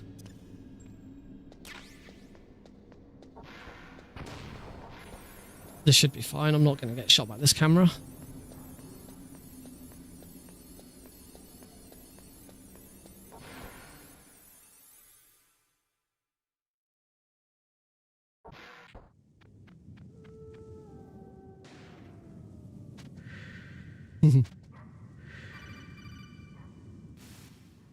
I got a lot of hours in Smash and Mario Kart 8. Right, we've still got this weapon glitch, which could throw me for like this could screw everything up still.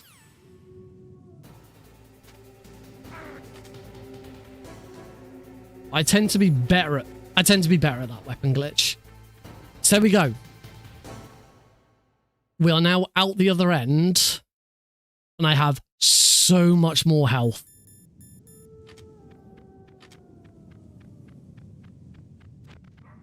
Don't get shot.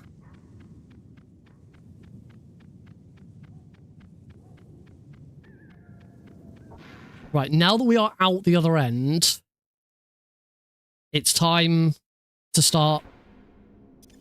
It's time to start playing this a little bit safer.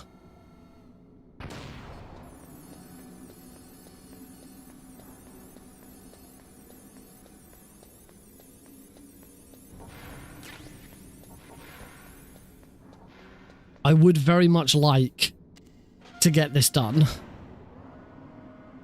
So things like waiting on chaff grenades. Taking my time where I can. Still got Blast Furnace and the guard fight to go. Still got Rex and Liquid. There are still lots of opportunities for this run to die. Raven. I've got to get Raven right first try. I'm a lot better at Raven than I used to be. It's still not 100% guaranteed.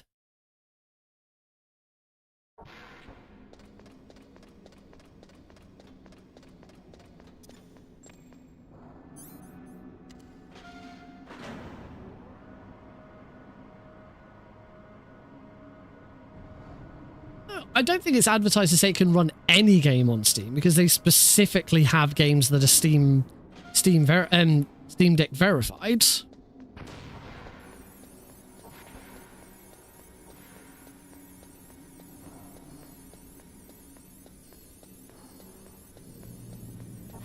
Oh.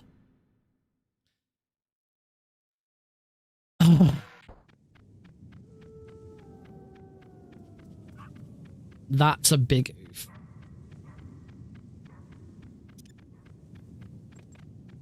Should have played. I said I should be playing these safer.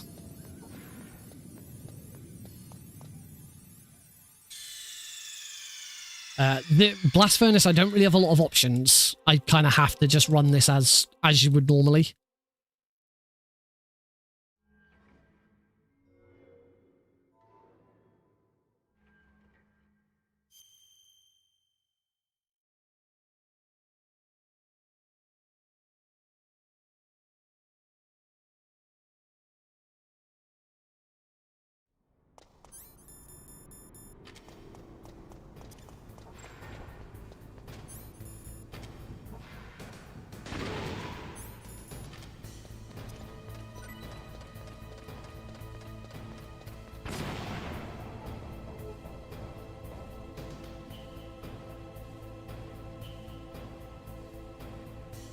I don't know at this point whether I have enough health to...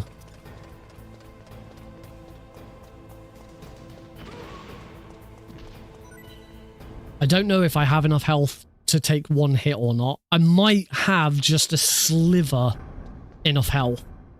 I don't think I do. I think this is still one hit.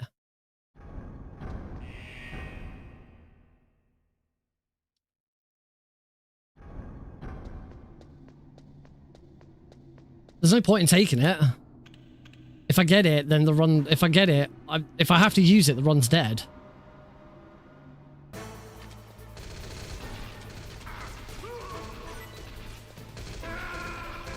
I had enough health to take one hit. And I completely screwed up the movement.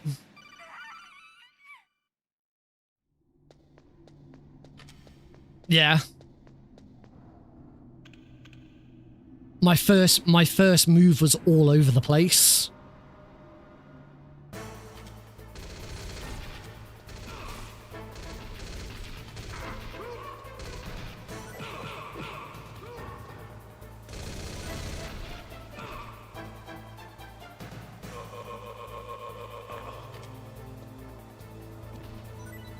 That was weird.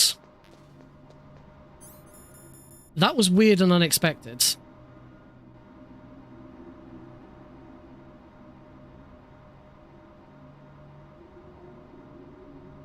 Yeah.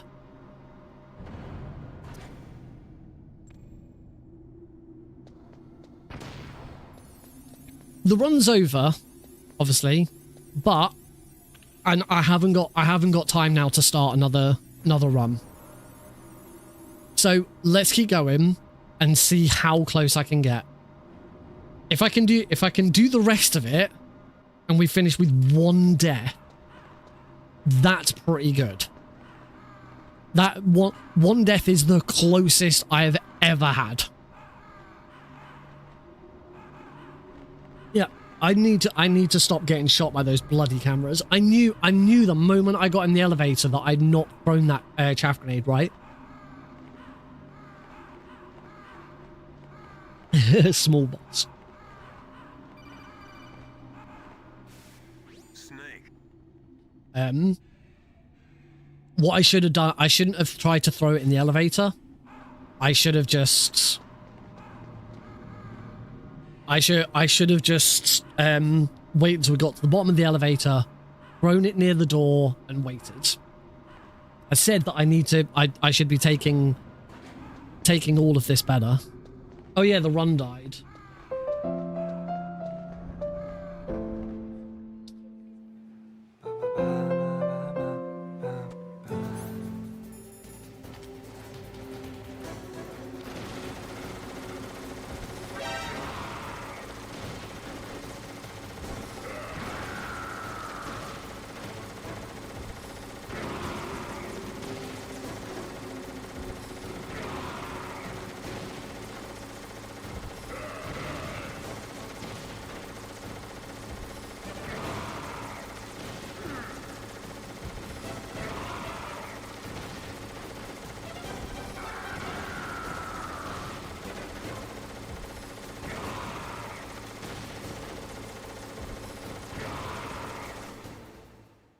I've just realized, actually, I can still beat the game. I can still beat the game without another ration, but there could be a huge time loss. I can't get God Rat at this point. I have to have the other rat. See if anyone else has realized. Well, yeah, time loss isn't a problem, but I'd have to fuck around for a little bit.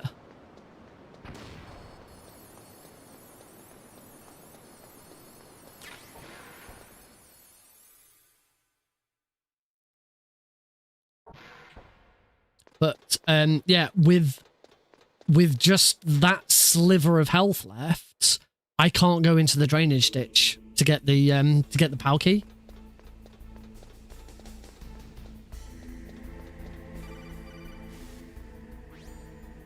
So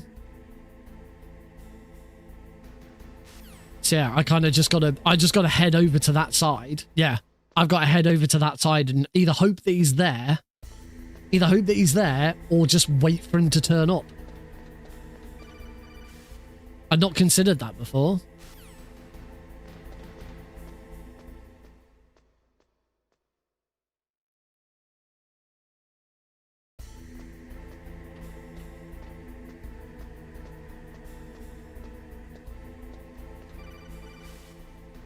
Because I'm pretty sure God Rat will always throw the PAL key into the drainage ditch.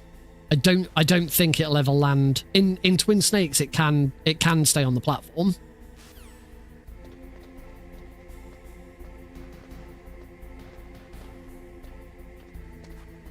Whoops. Now this guard, I'm just going to play this safe. I'm going to take him out with the stinger every time, as long as I don't go trigger happy elsewhere. We checked this before. We checked this before, and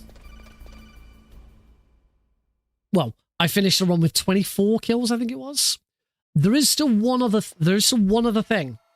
I've got this alert and this kill to get past. Okay. This is a very, very easy way of taking a death if I don't throw this guard.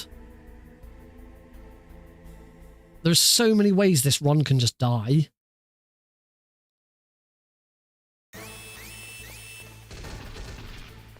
We're good. I mean, I'm not too worried because the run's already dead, so we've already had a death.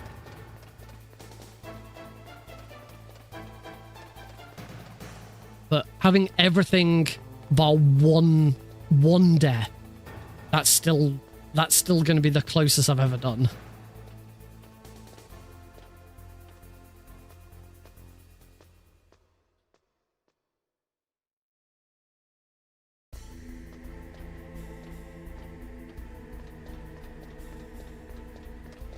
God, that health bar makes me nervous though. I know I've got there is no danger, but it still makes me nervous.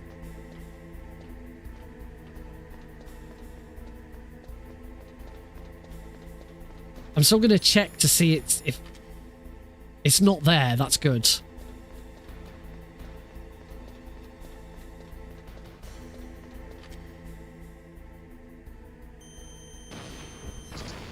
Yeah.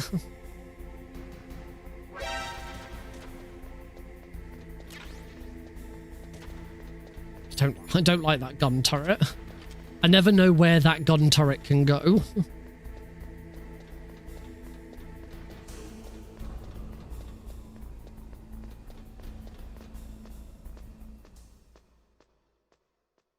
I think that gun turret can only shoot you if you're in the ditch. I don't think it can shoot, but I could be wrong.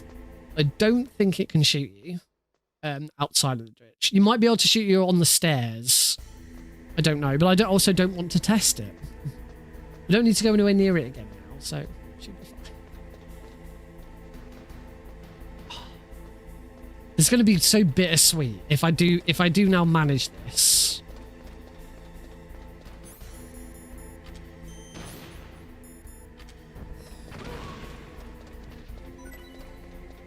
The pity ration. We're allowed to collect as many rations as we like. It's only using them that we're not allowed to do. Playing it safe. You should. If it depends on how fast you are there.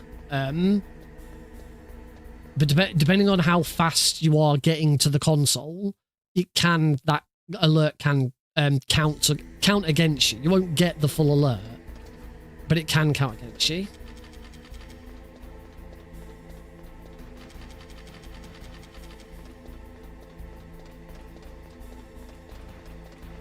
We are just going to take everything safe.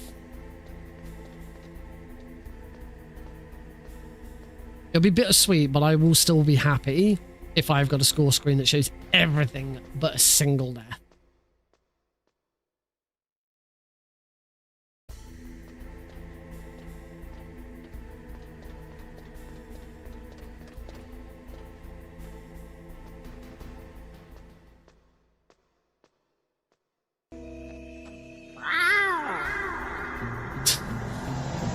I wonder what the hell was going on there. That genuinely confused me.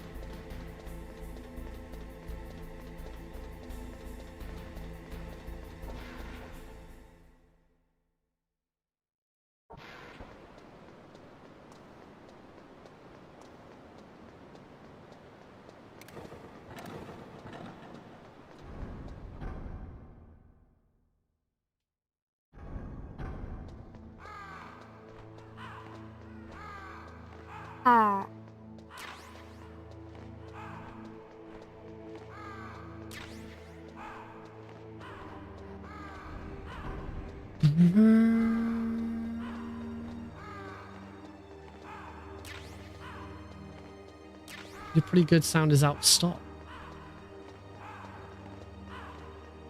Out of stock?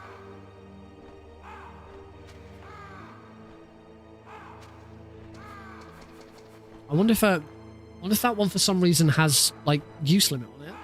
There shouldn't be. There's a cooldown of like a minute, I think, on all of them. But there shouldn't be out of stock. I'll have to have a look at that because I don't believe that's deliberate.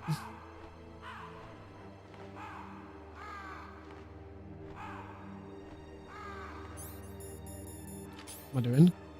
There we go. It's cold. Right, we do want to go and grab the spare stinger ammo.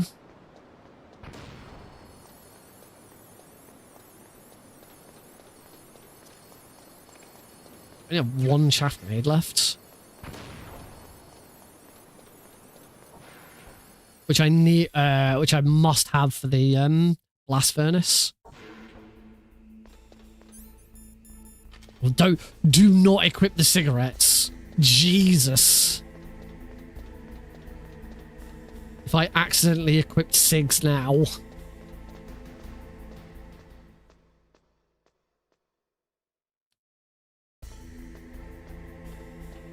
Also, the chaff grenades should be fine. There are some I could grab the spare chaff grenades there, actually.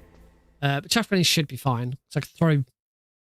The next one I'd throw... and I'll use the stinger to destroy the... I don't... You might be right. Cigs might just take you down to the lowest health, but not actually kill you.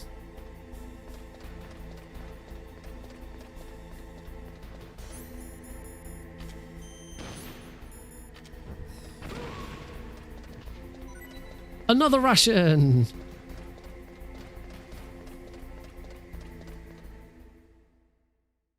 It doesn't kill you.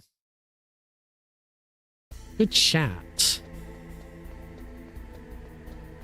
Again, playing it safe.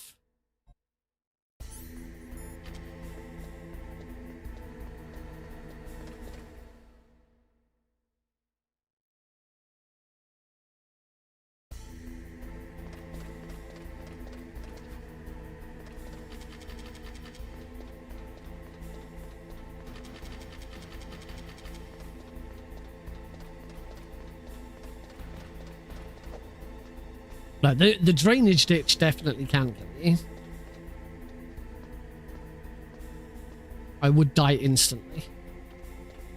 Well, maybe I think it might take half a second or something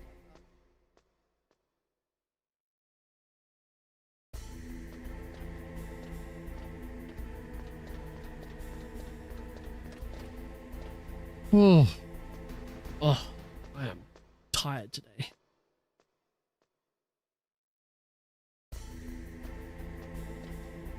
Long day.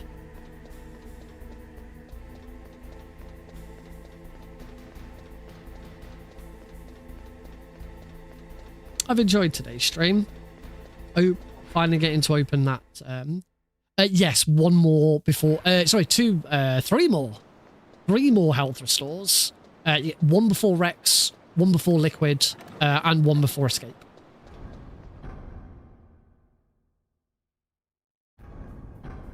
So yeah, there are five in total throughout the game.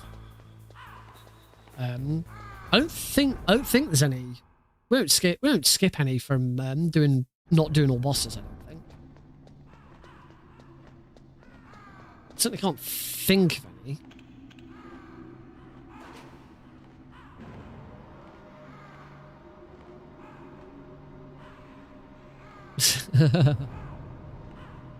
Yeah, that was the main focus of the stream.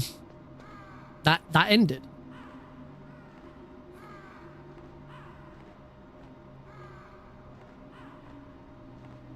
It's so nice, happy dudes.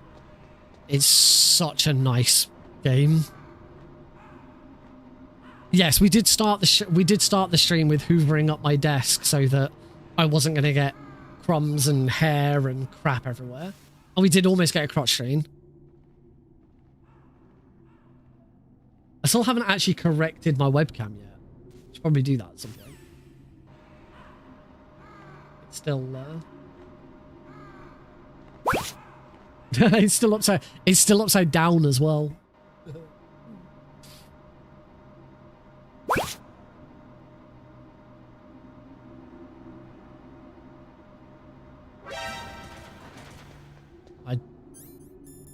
I want to shoot it with the stinger. I don't know if it starts shooting you like that. Whether or not it can kill you. If you just stand there.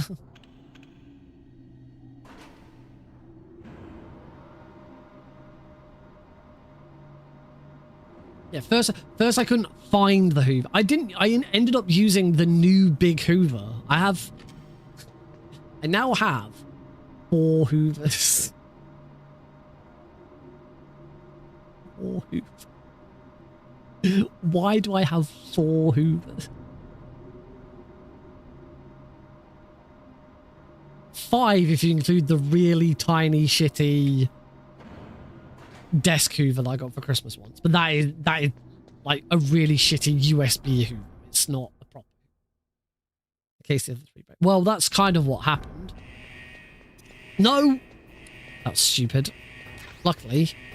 No, there are no more stun grenades. There's no more chaff grenades.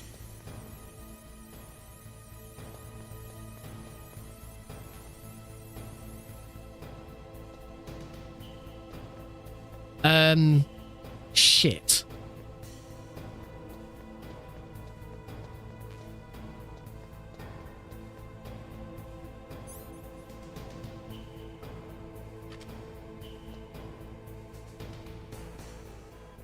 I don't know if there's any chaff grenades in this room.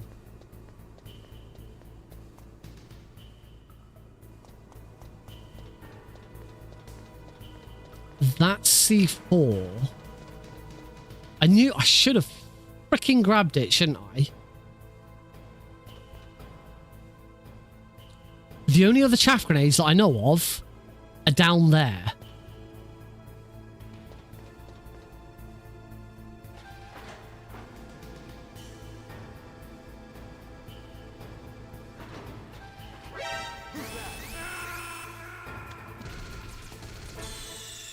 But I don't know if you can get to them. I don't know if you can get to them without taking a hit. All right, two deaths then. I still got to be careful in here.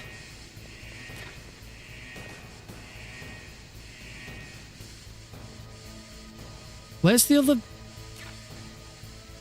freaking valve? There it is.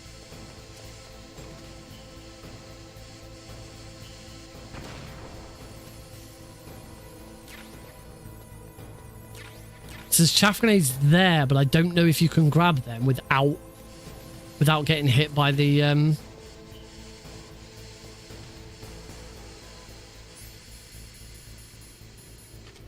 This valve is just being... I don't want to go, because I guarantee the moment I go, it freaking comes on.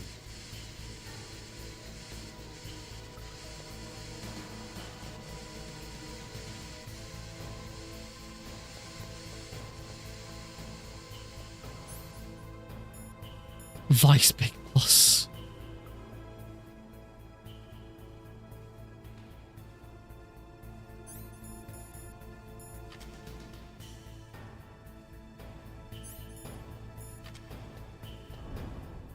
Tiny boss. There goes small boss. Double bogey boss.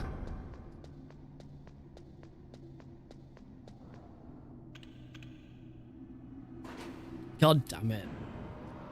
This was even worse because a really dumb death. Because I decided to throw a frickin'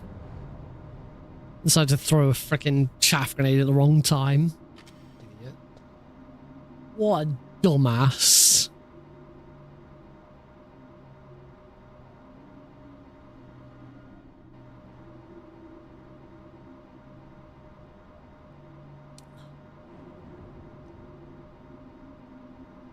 I knew I should have grabbed those spare chaff grenades.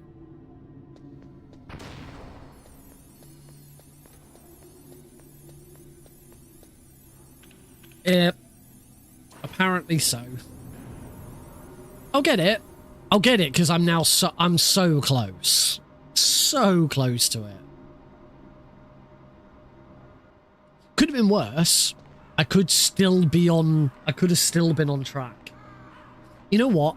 If I'd still been on track, I'd have been tempted to go all the way back to get the chaff grenades from the underground base.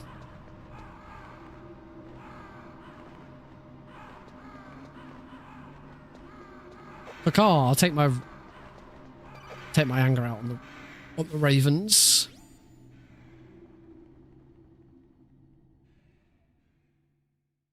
I'll get there eventually. I don't yet know what is happening with streams between Christmas and New Year.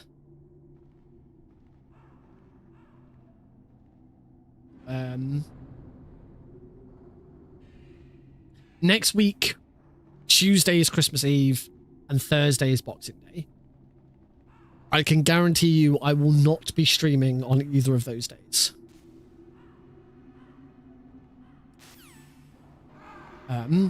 However, the week in between Christmas and New Year, well, no, because Tuesday's New Year's Eve.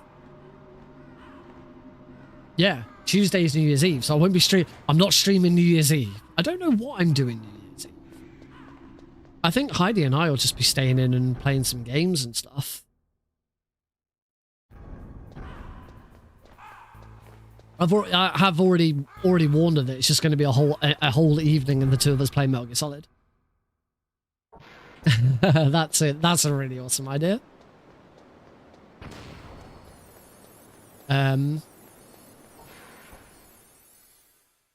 Heidi and I haven't done anything for New Year's Eve in a very long time. More often than not, in the past few years, obviously things changed with Alex, but for quite a few years, we just played games online with friends. You know, either tabletop sim or Jackbox or a little bit of League of Legends and stuff like that. Just had a whole evening of playing weird and fun games. Certainly haven't been to a New Year's Eve party in a very long time. Partly because COVID happened and that stopped a lot of it. Just people have been all over the place and things like that.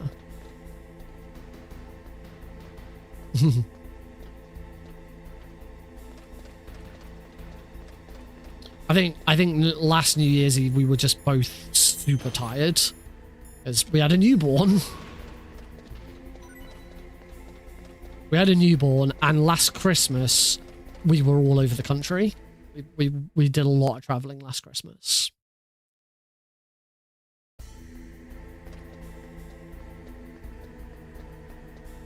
This Christmas is just me, Heidi, and Alex here at home. Last Christmas was spent at my parents'. We visited Heidi's parents as well, but Christmas Day was spent with my parents. It's first Christmas with their grandson. And we only did it that way round, and the body. We only did it that way round because Alex is not Heidi's parents' first grandson. I was going to say grandson. They already have her older brother has a son as well, so they've already had, you know, first Christmas with the grandchild. My parents haven't.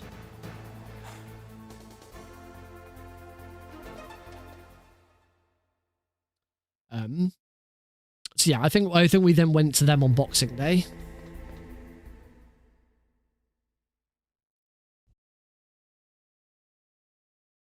Right. I still need to concentrate on this fight. It's not a done deal.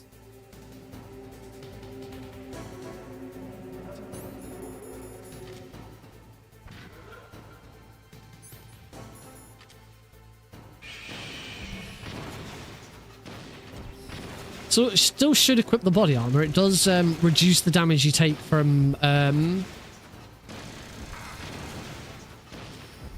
It still does reduce the damage you take from... Let's not do that one. From the machine guns. Let's not do that one either. A little bit slow, that, but... it's nice, isn't it?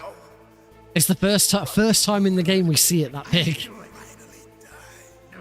It's the first time we see it that big. I've never seen such a big health bar. Oh, Snake, your health bar is so big.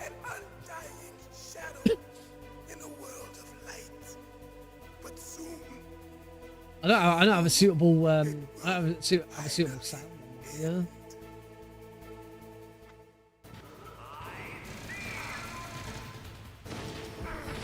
What?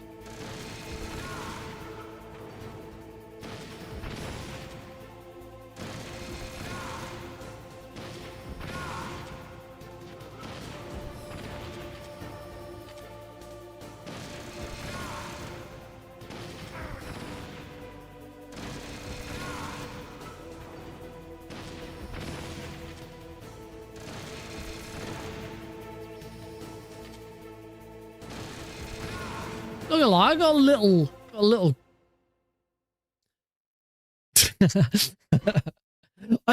Did we ever get to the bottom of what Blues was actually trying to say? Blues, if you're still there, what were you trying to say at that point?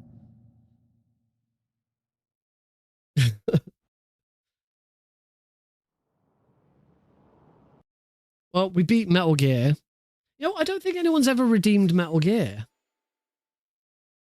Oh, you was trying to say I couldn't read you. We must have mentioned Psycho Mantis in the board game. You were trying to say he couldn't read you. And you said you couldn't you misspelled it and then tried to respell it and said breed to suggest you couldn't breed me. If you win, you might still be able to save her. You can't breed me. Enjoy one brief moment of love. Heidi already had dibs on that. If you cross this line, you'll fall. At this height, it will kill even you.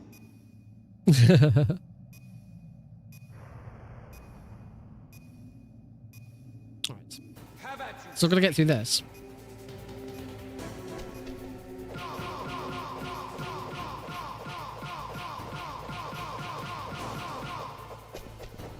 That angle, I knew that angle was slightly off.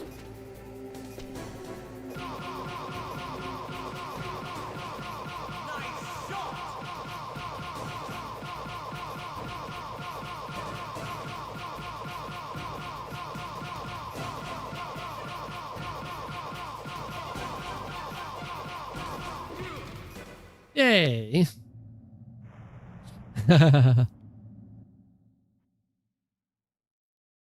Well, not too bad. Didn't take any damage. Would have been fine for Big Boss. Yeah, that should be it. As long as I haven't killed too many guards, we should. The only thing that we've got wrong, because I haven't used any other rations. I still didn't use it. The only thing that we should be on is 2 deaths, and it really should be 1 death. Because boy howdy did I fuck up big time in the blast furnace. Note to self: if we're doing this attempt again, get the extra chaff grenades, and play it safe with the cameras in Tower B. Those are my 2 notes. But we should return. We really should return to this. I shouldn't give up. We're so close.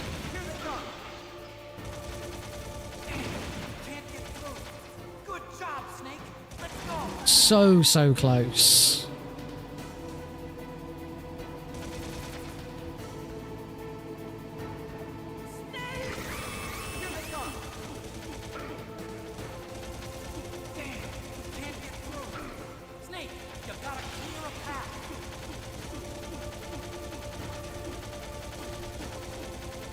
It would.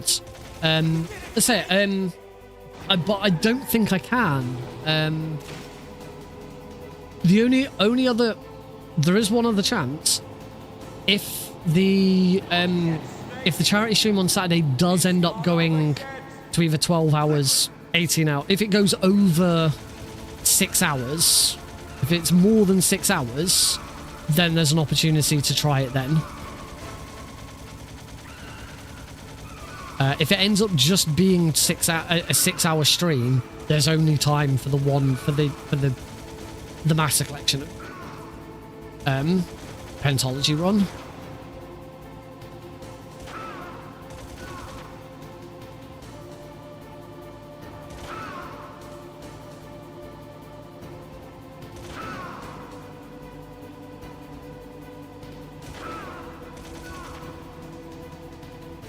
Well, there might be enough time.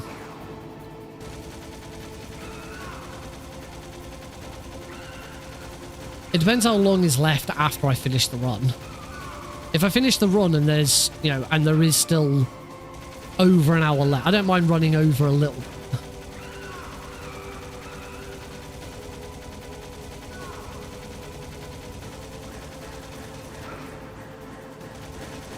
That's why I'm doing it on a. That's why I'm doing it on a Saturday night, so that Sunday I don't have to be up on Sunday.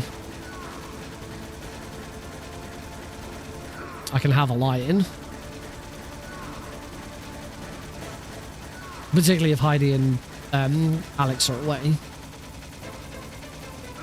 So unfortunately, that's all up in the air at the moment.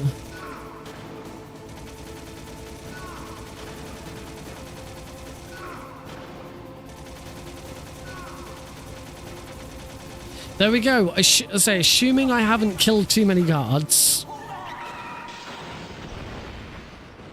which I'm pretty sure I haven't, because in one of my attempts where I did kill too many guards, I would have like died a few times and had to redo stuff and kill, like, whenever you do the certainly whenever you do the elevator fight, the cargo elevator fight, if you die and you redo it, you kill those guards again.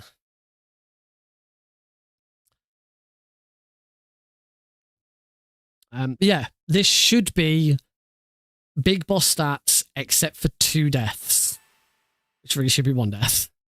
There's 1 death. That's really fucking dumb.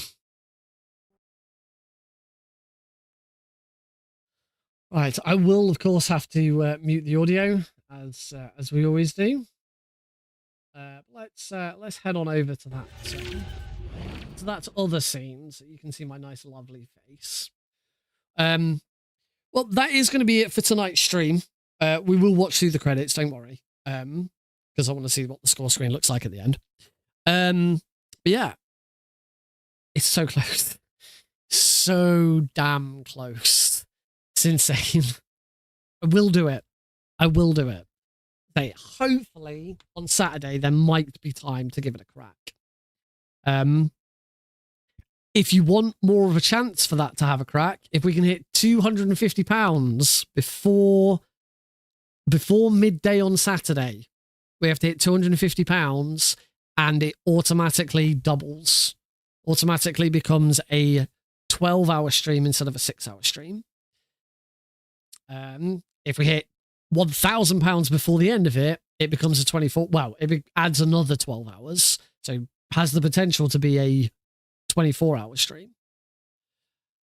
Obviously, you guys have the chance to make that happen. The only other thing would be if I do get a Twitch or Google payout, because those all go into it as well. There has already been 1 Twitch payout go into that. I don't know if I'm due another one. So things like subs, bits, other stuff, all the YouTube stuff, super chats, super stickers. That's a thing, isn't it? Super stickers, membership. I only offer 1 tier and it's £1, I think. It would all go into it, but obviously that's not guaranteed to land before Saturday.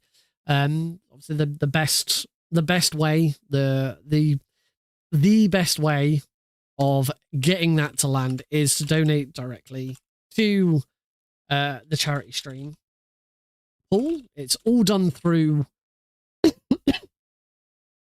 that's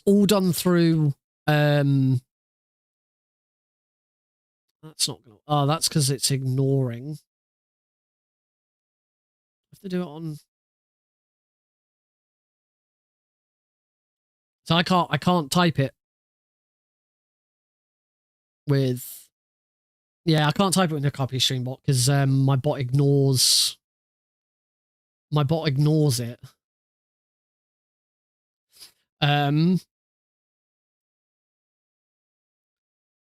So yeah, someone else will need to type it. Can I type it myself on?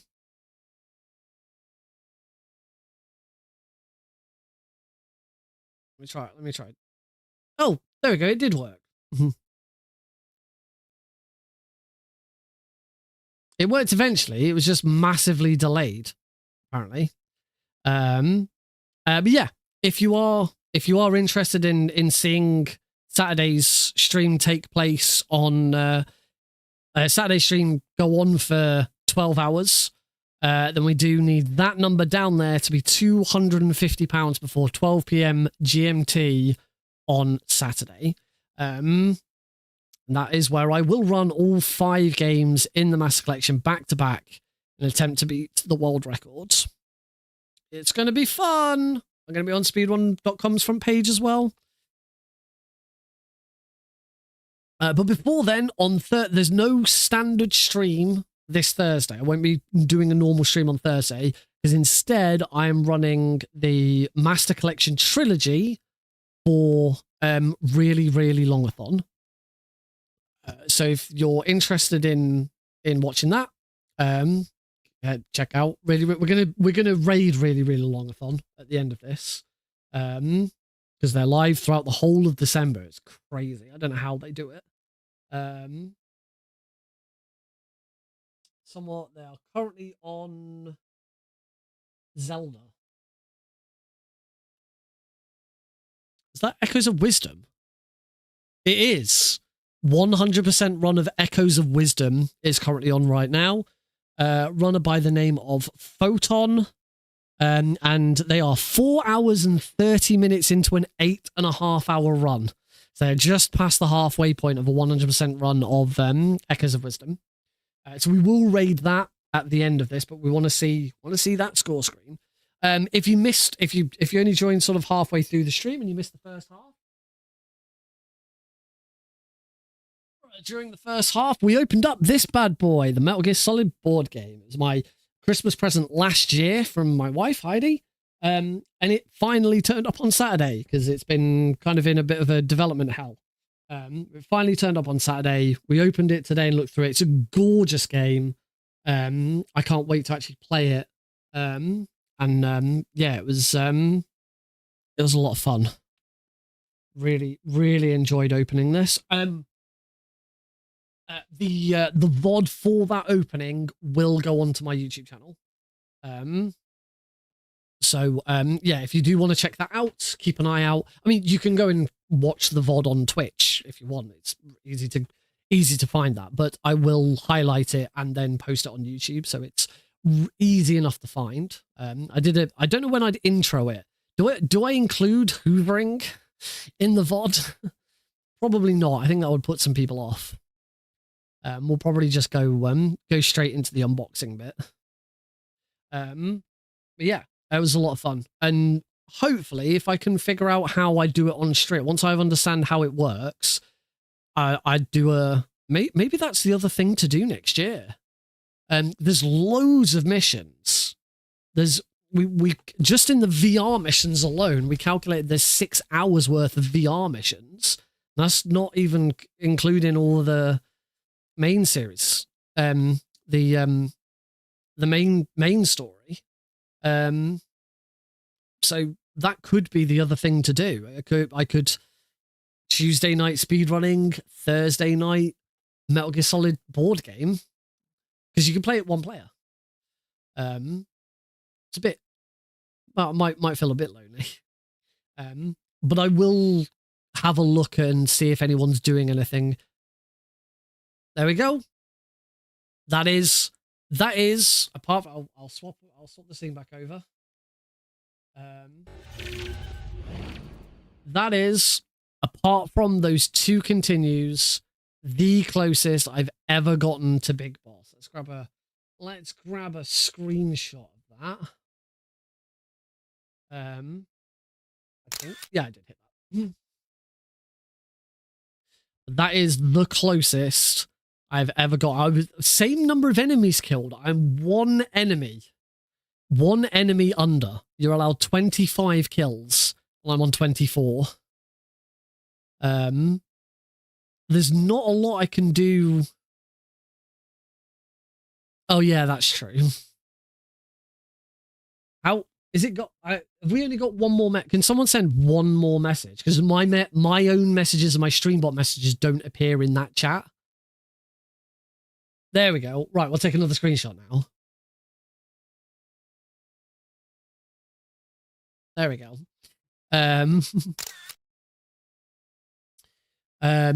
Yeah, that is the closest I've ever gotten to Big Boss. one of those deaths was really, really dumb, and we shouldn't really worry about it. It was really dumb. But the other one was serious. I can do this. So fucking close. Yeah, that is going to be it for tonight, folks. Thank you so much for joining in. I hope everyone's had a lot of fun. You know, huge thank you to everyone who's joined in and chatted and just made it a really, really fun stream. I'm excited for what happens in the new year. I'm excited to see where we go, what I can do with the Metal Gear Solid board game. Oh, I was just about to say, I will keep an eye out on Tabletop Simulator to see if anyone's doing anything with Metal Gear Solid. If no one is, I will look at whether I can do something myself. The main thing that will be tricky is the figures. You can build figures on Tabletop Simulator, but I have no idea how I go about doing that. I could take a photo of them and like have like flat things. If I can work out how to do a 3D scan on my phone, then I'd absolutely do it. I'll just have to see what happens. I will see what I can do. I will, you know what? I am going to look into that straight away because now you've piqued my interest. It'd be really cool to get it on Tabletop Sim and be able to play it. And because then that's a whole nother stream. That's a stream where I invite people to play it with me on Tabletop Simulator, and that'd be amazing. So, yeah, I will definitely look into that as well. But yeah, thank you all very much for joining in. We will get the raid into really, really longathon started.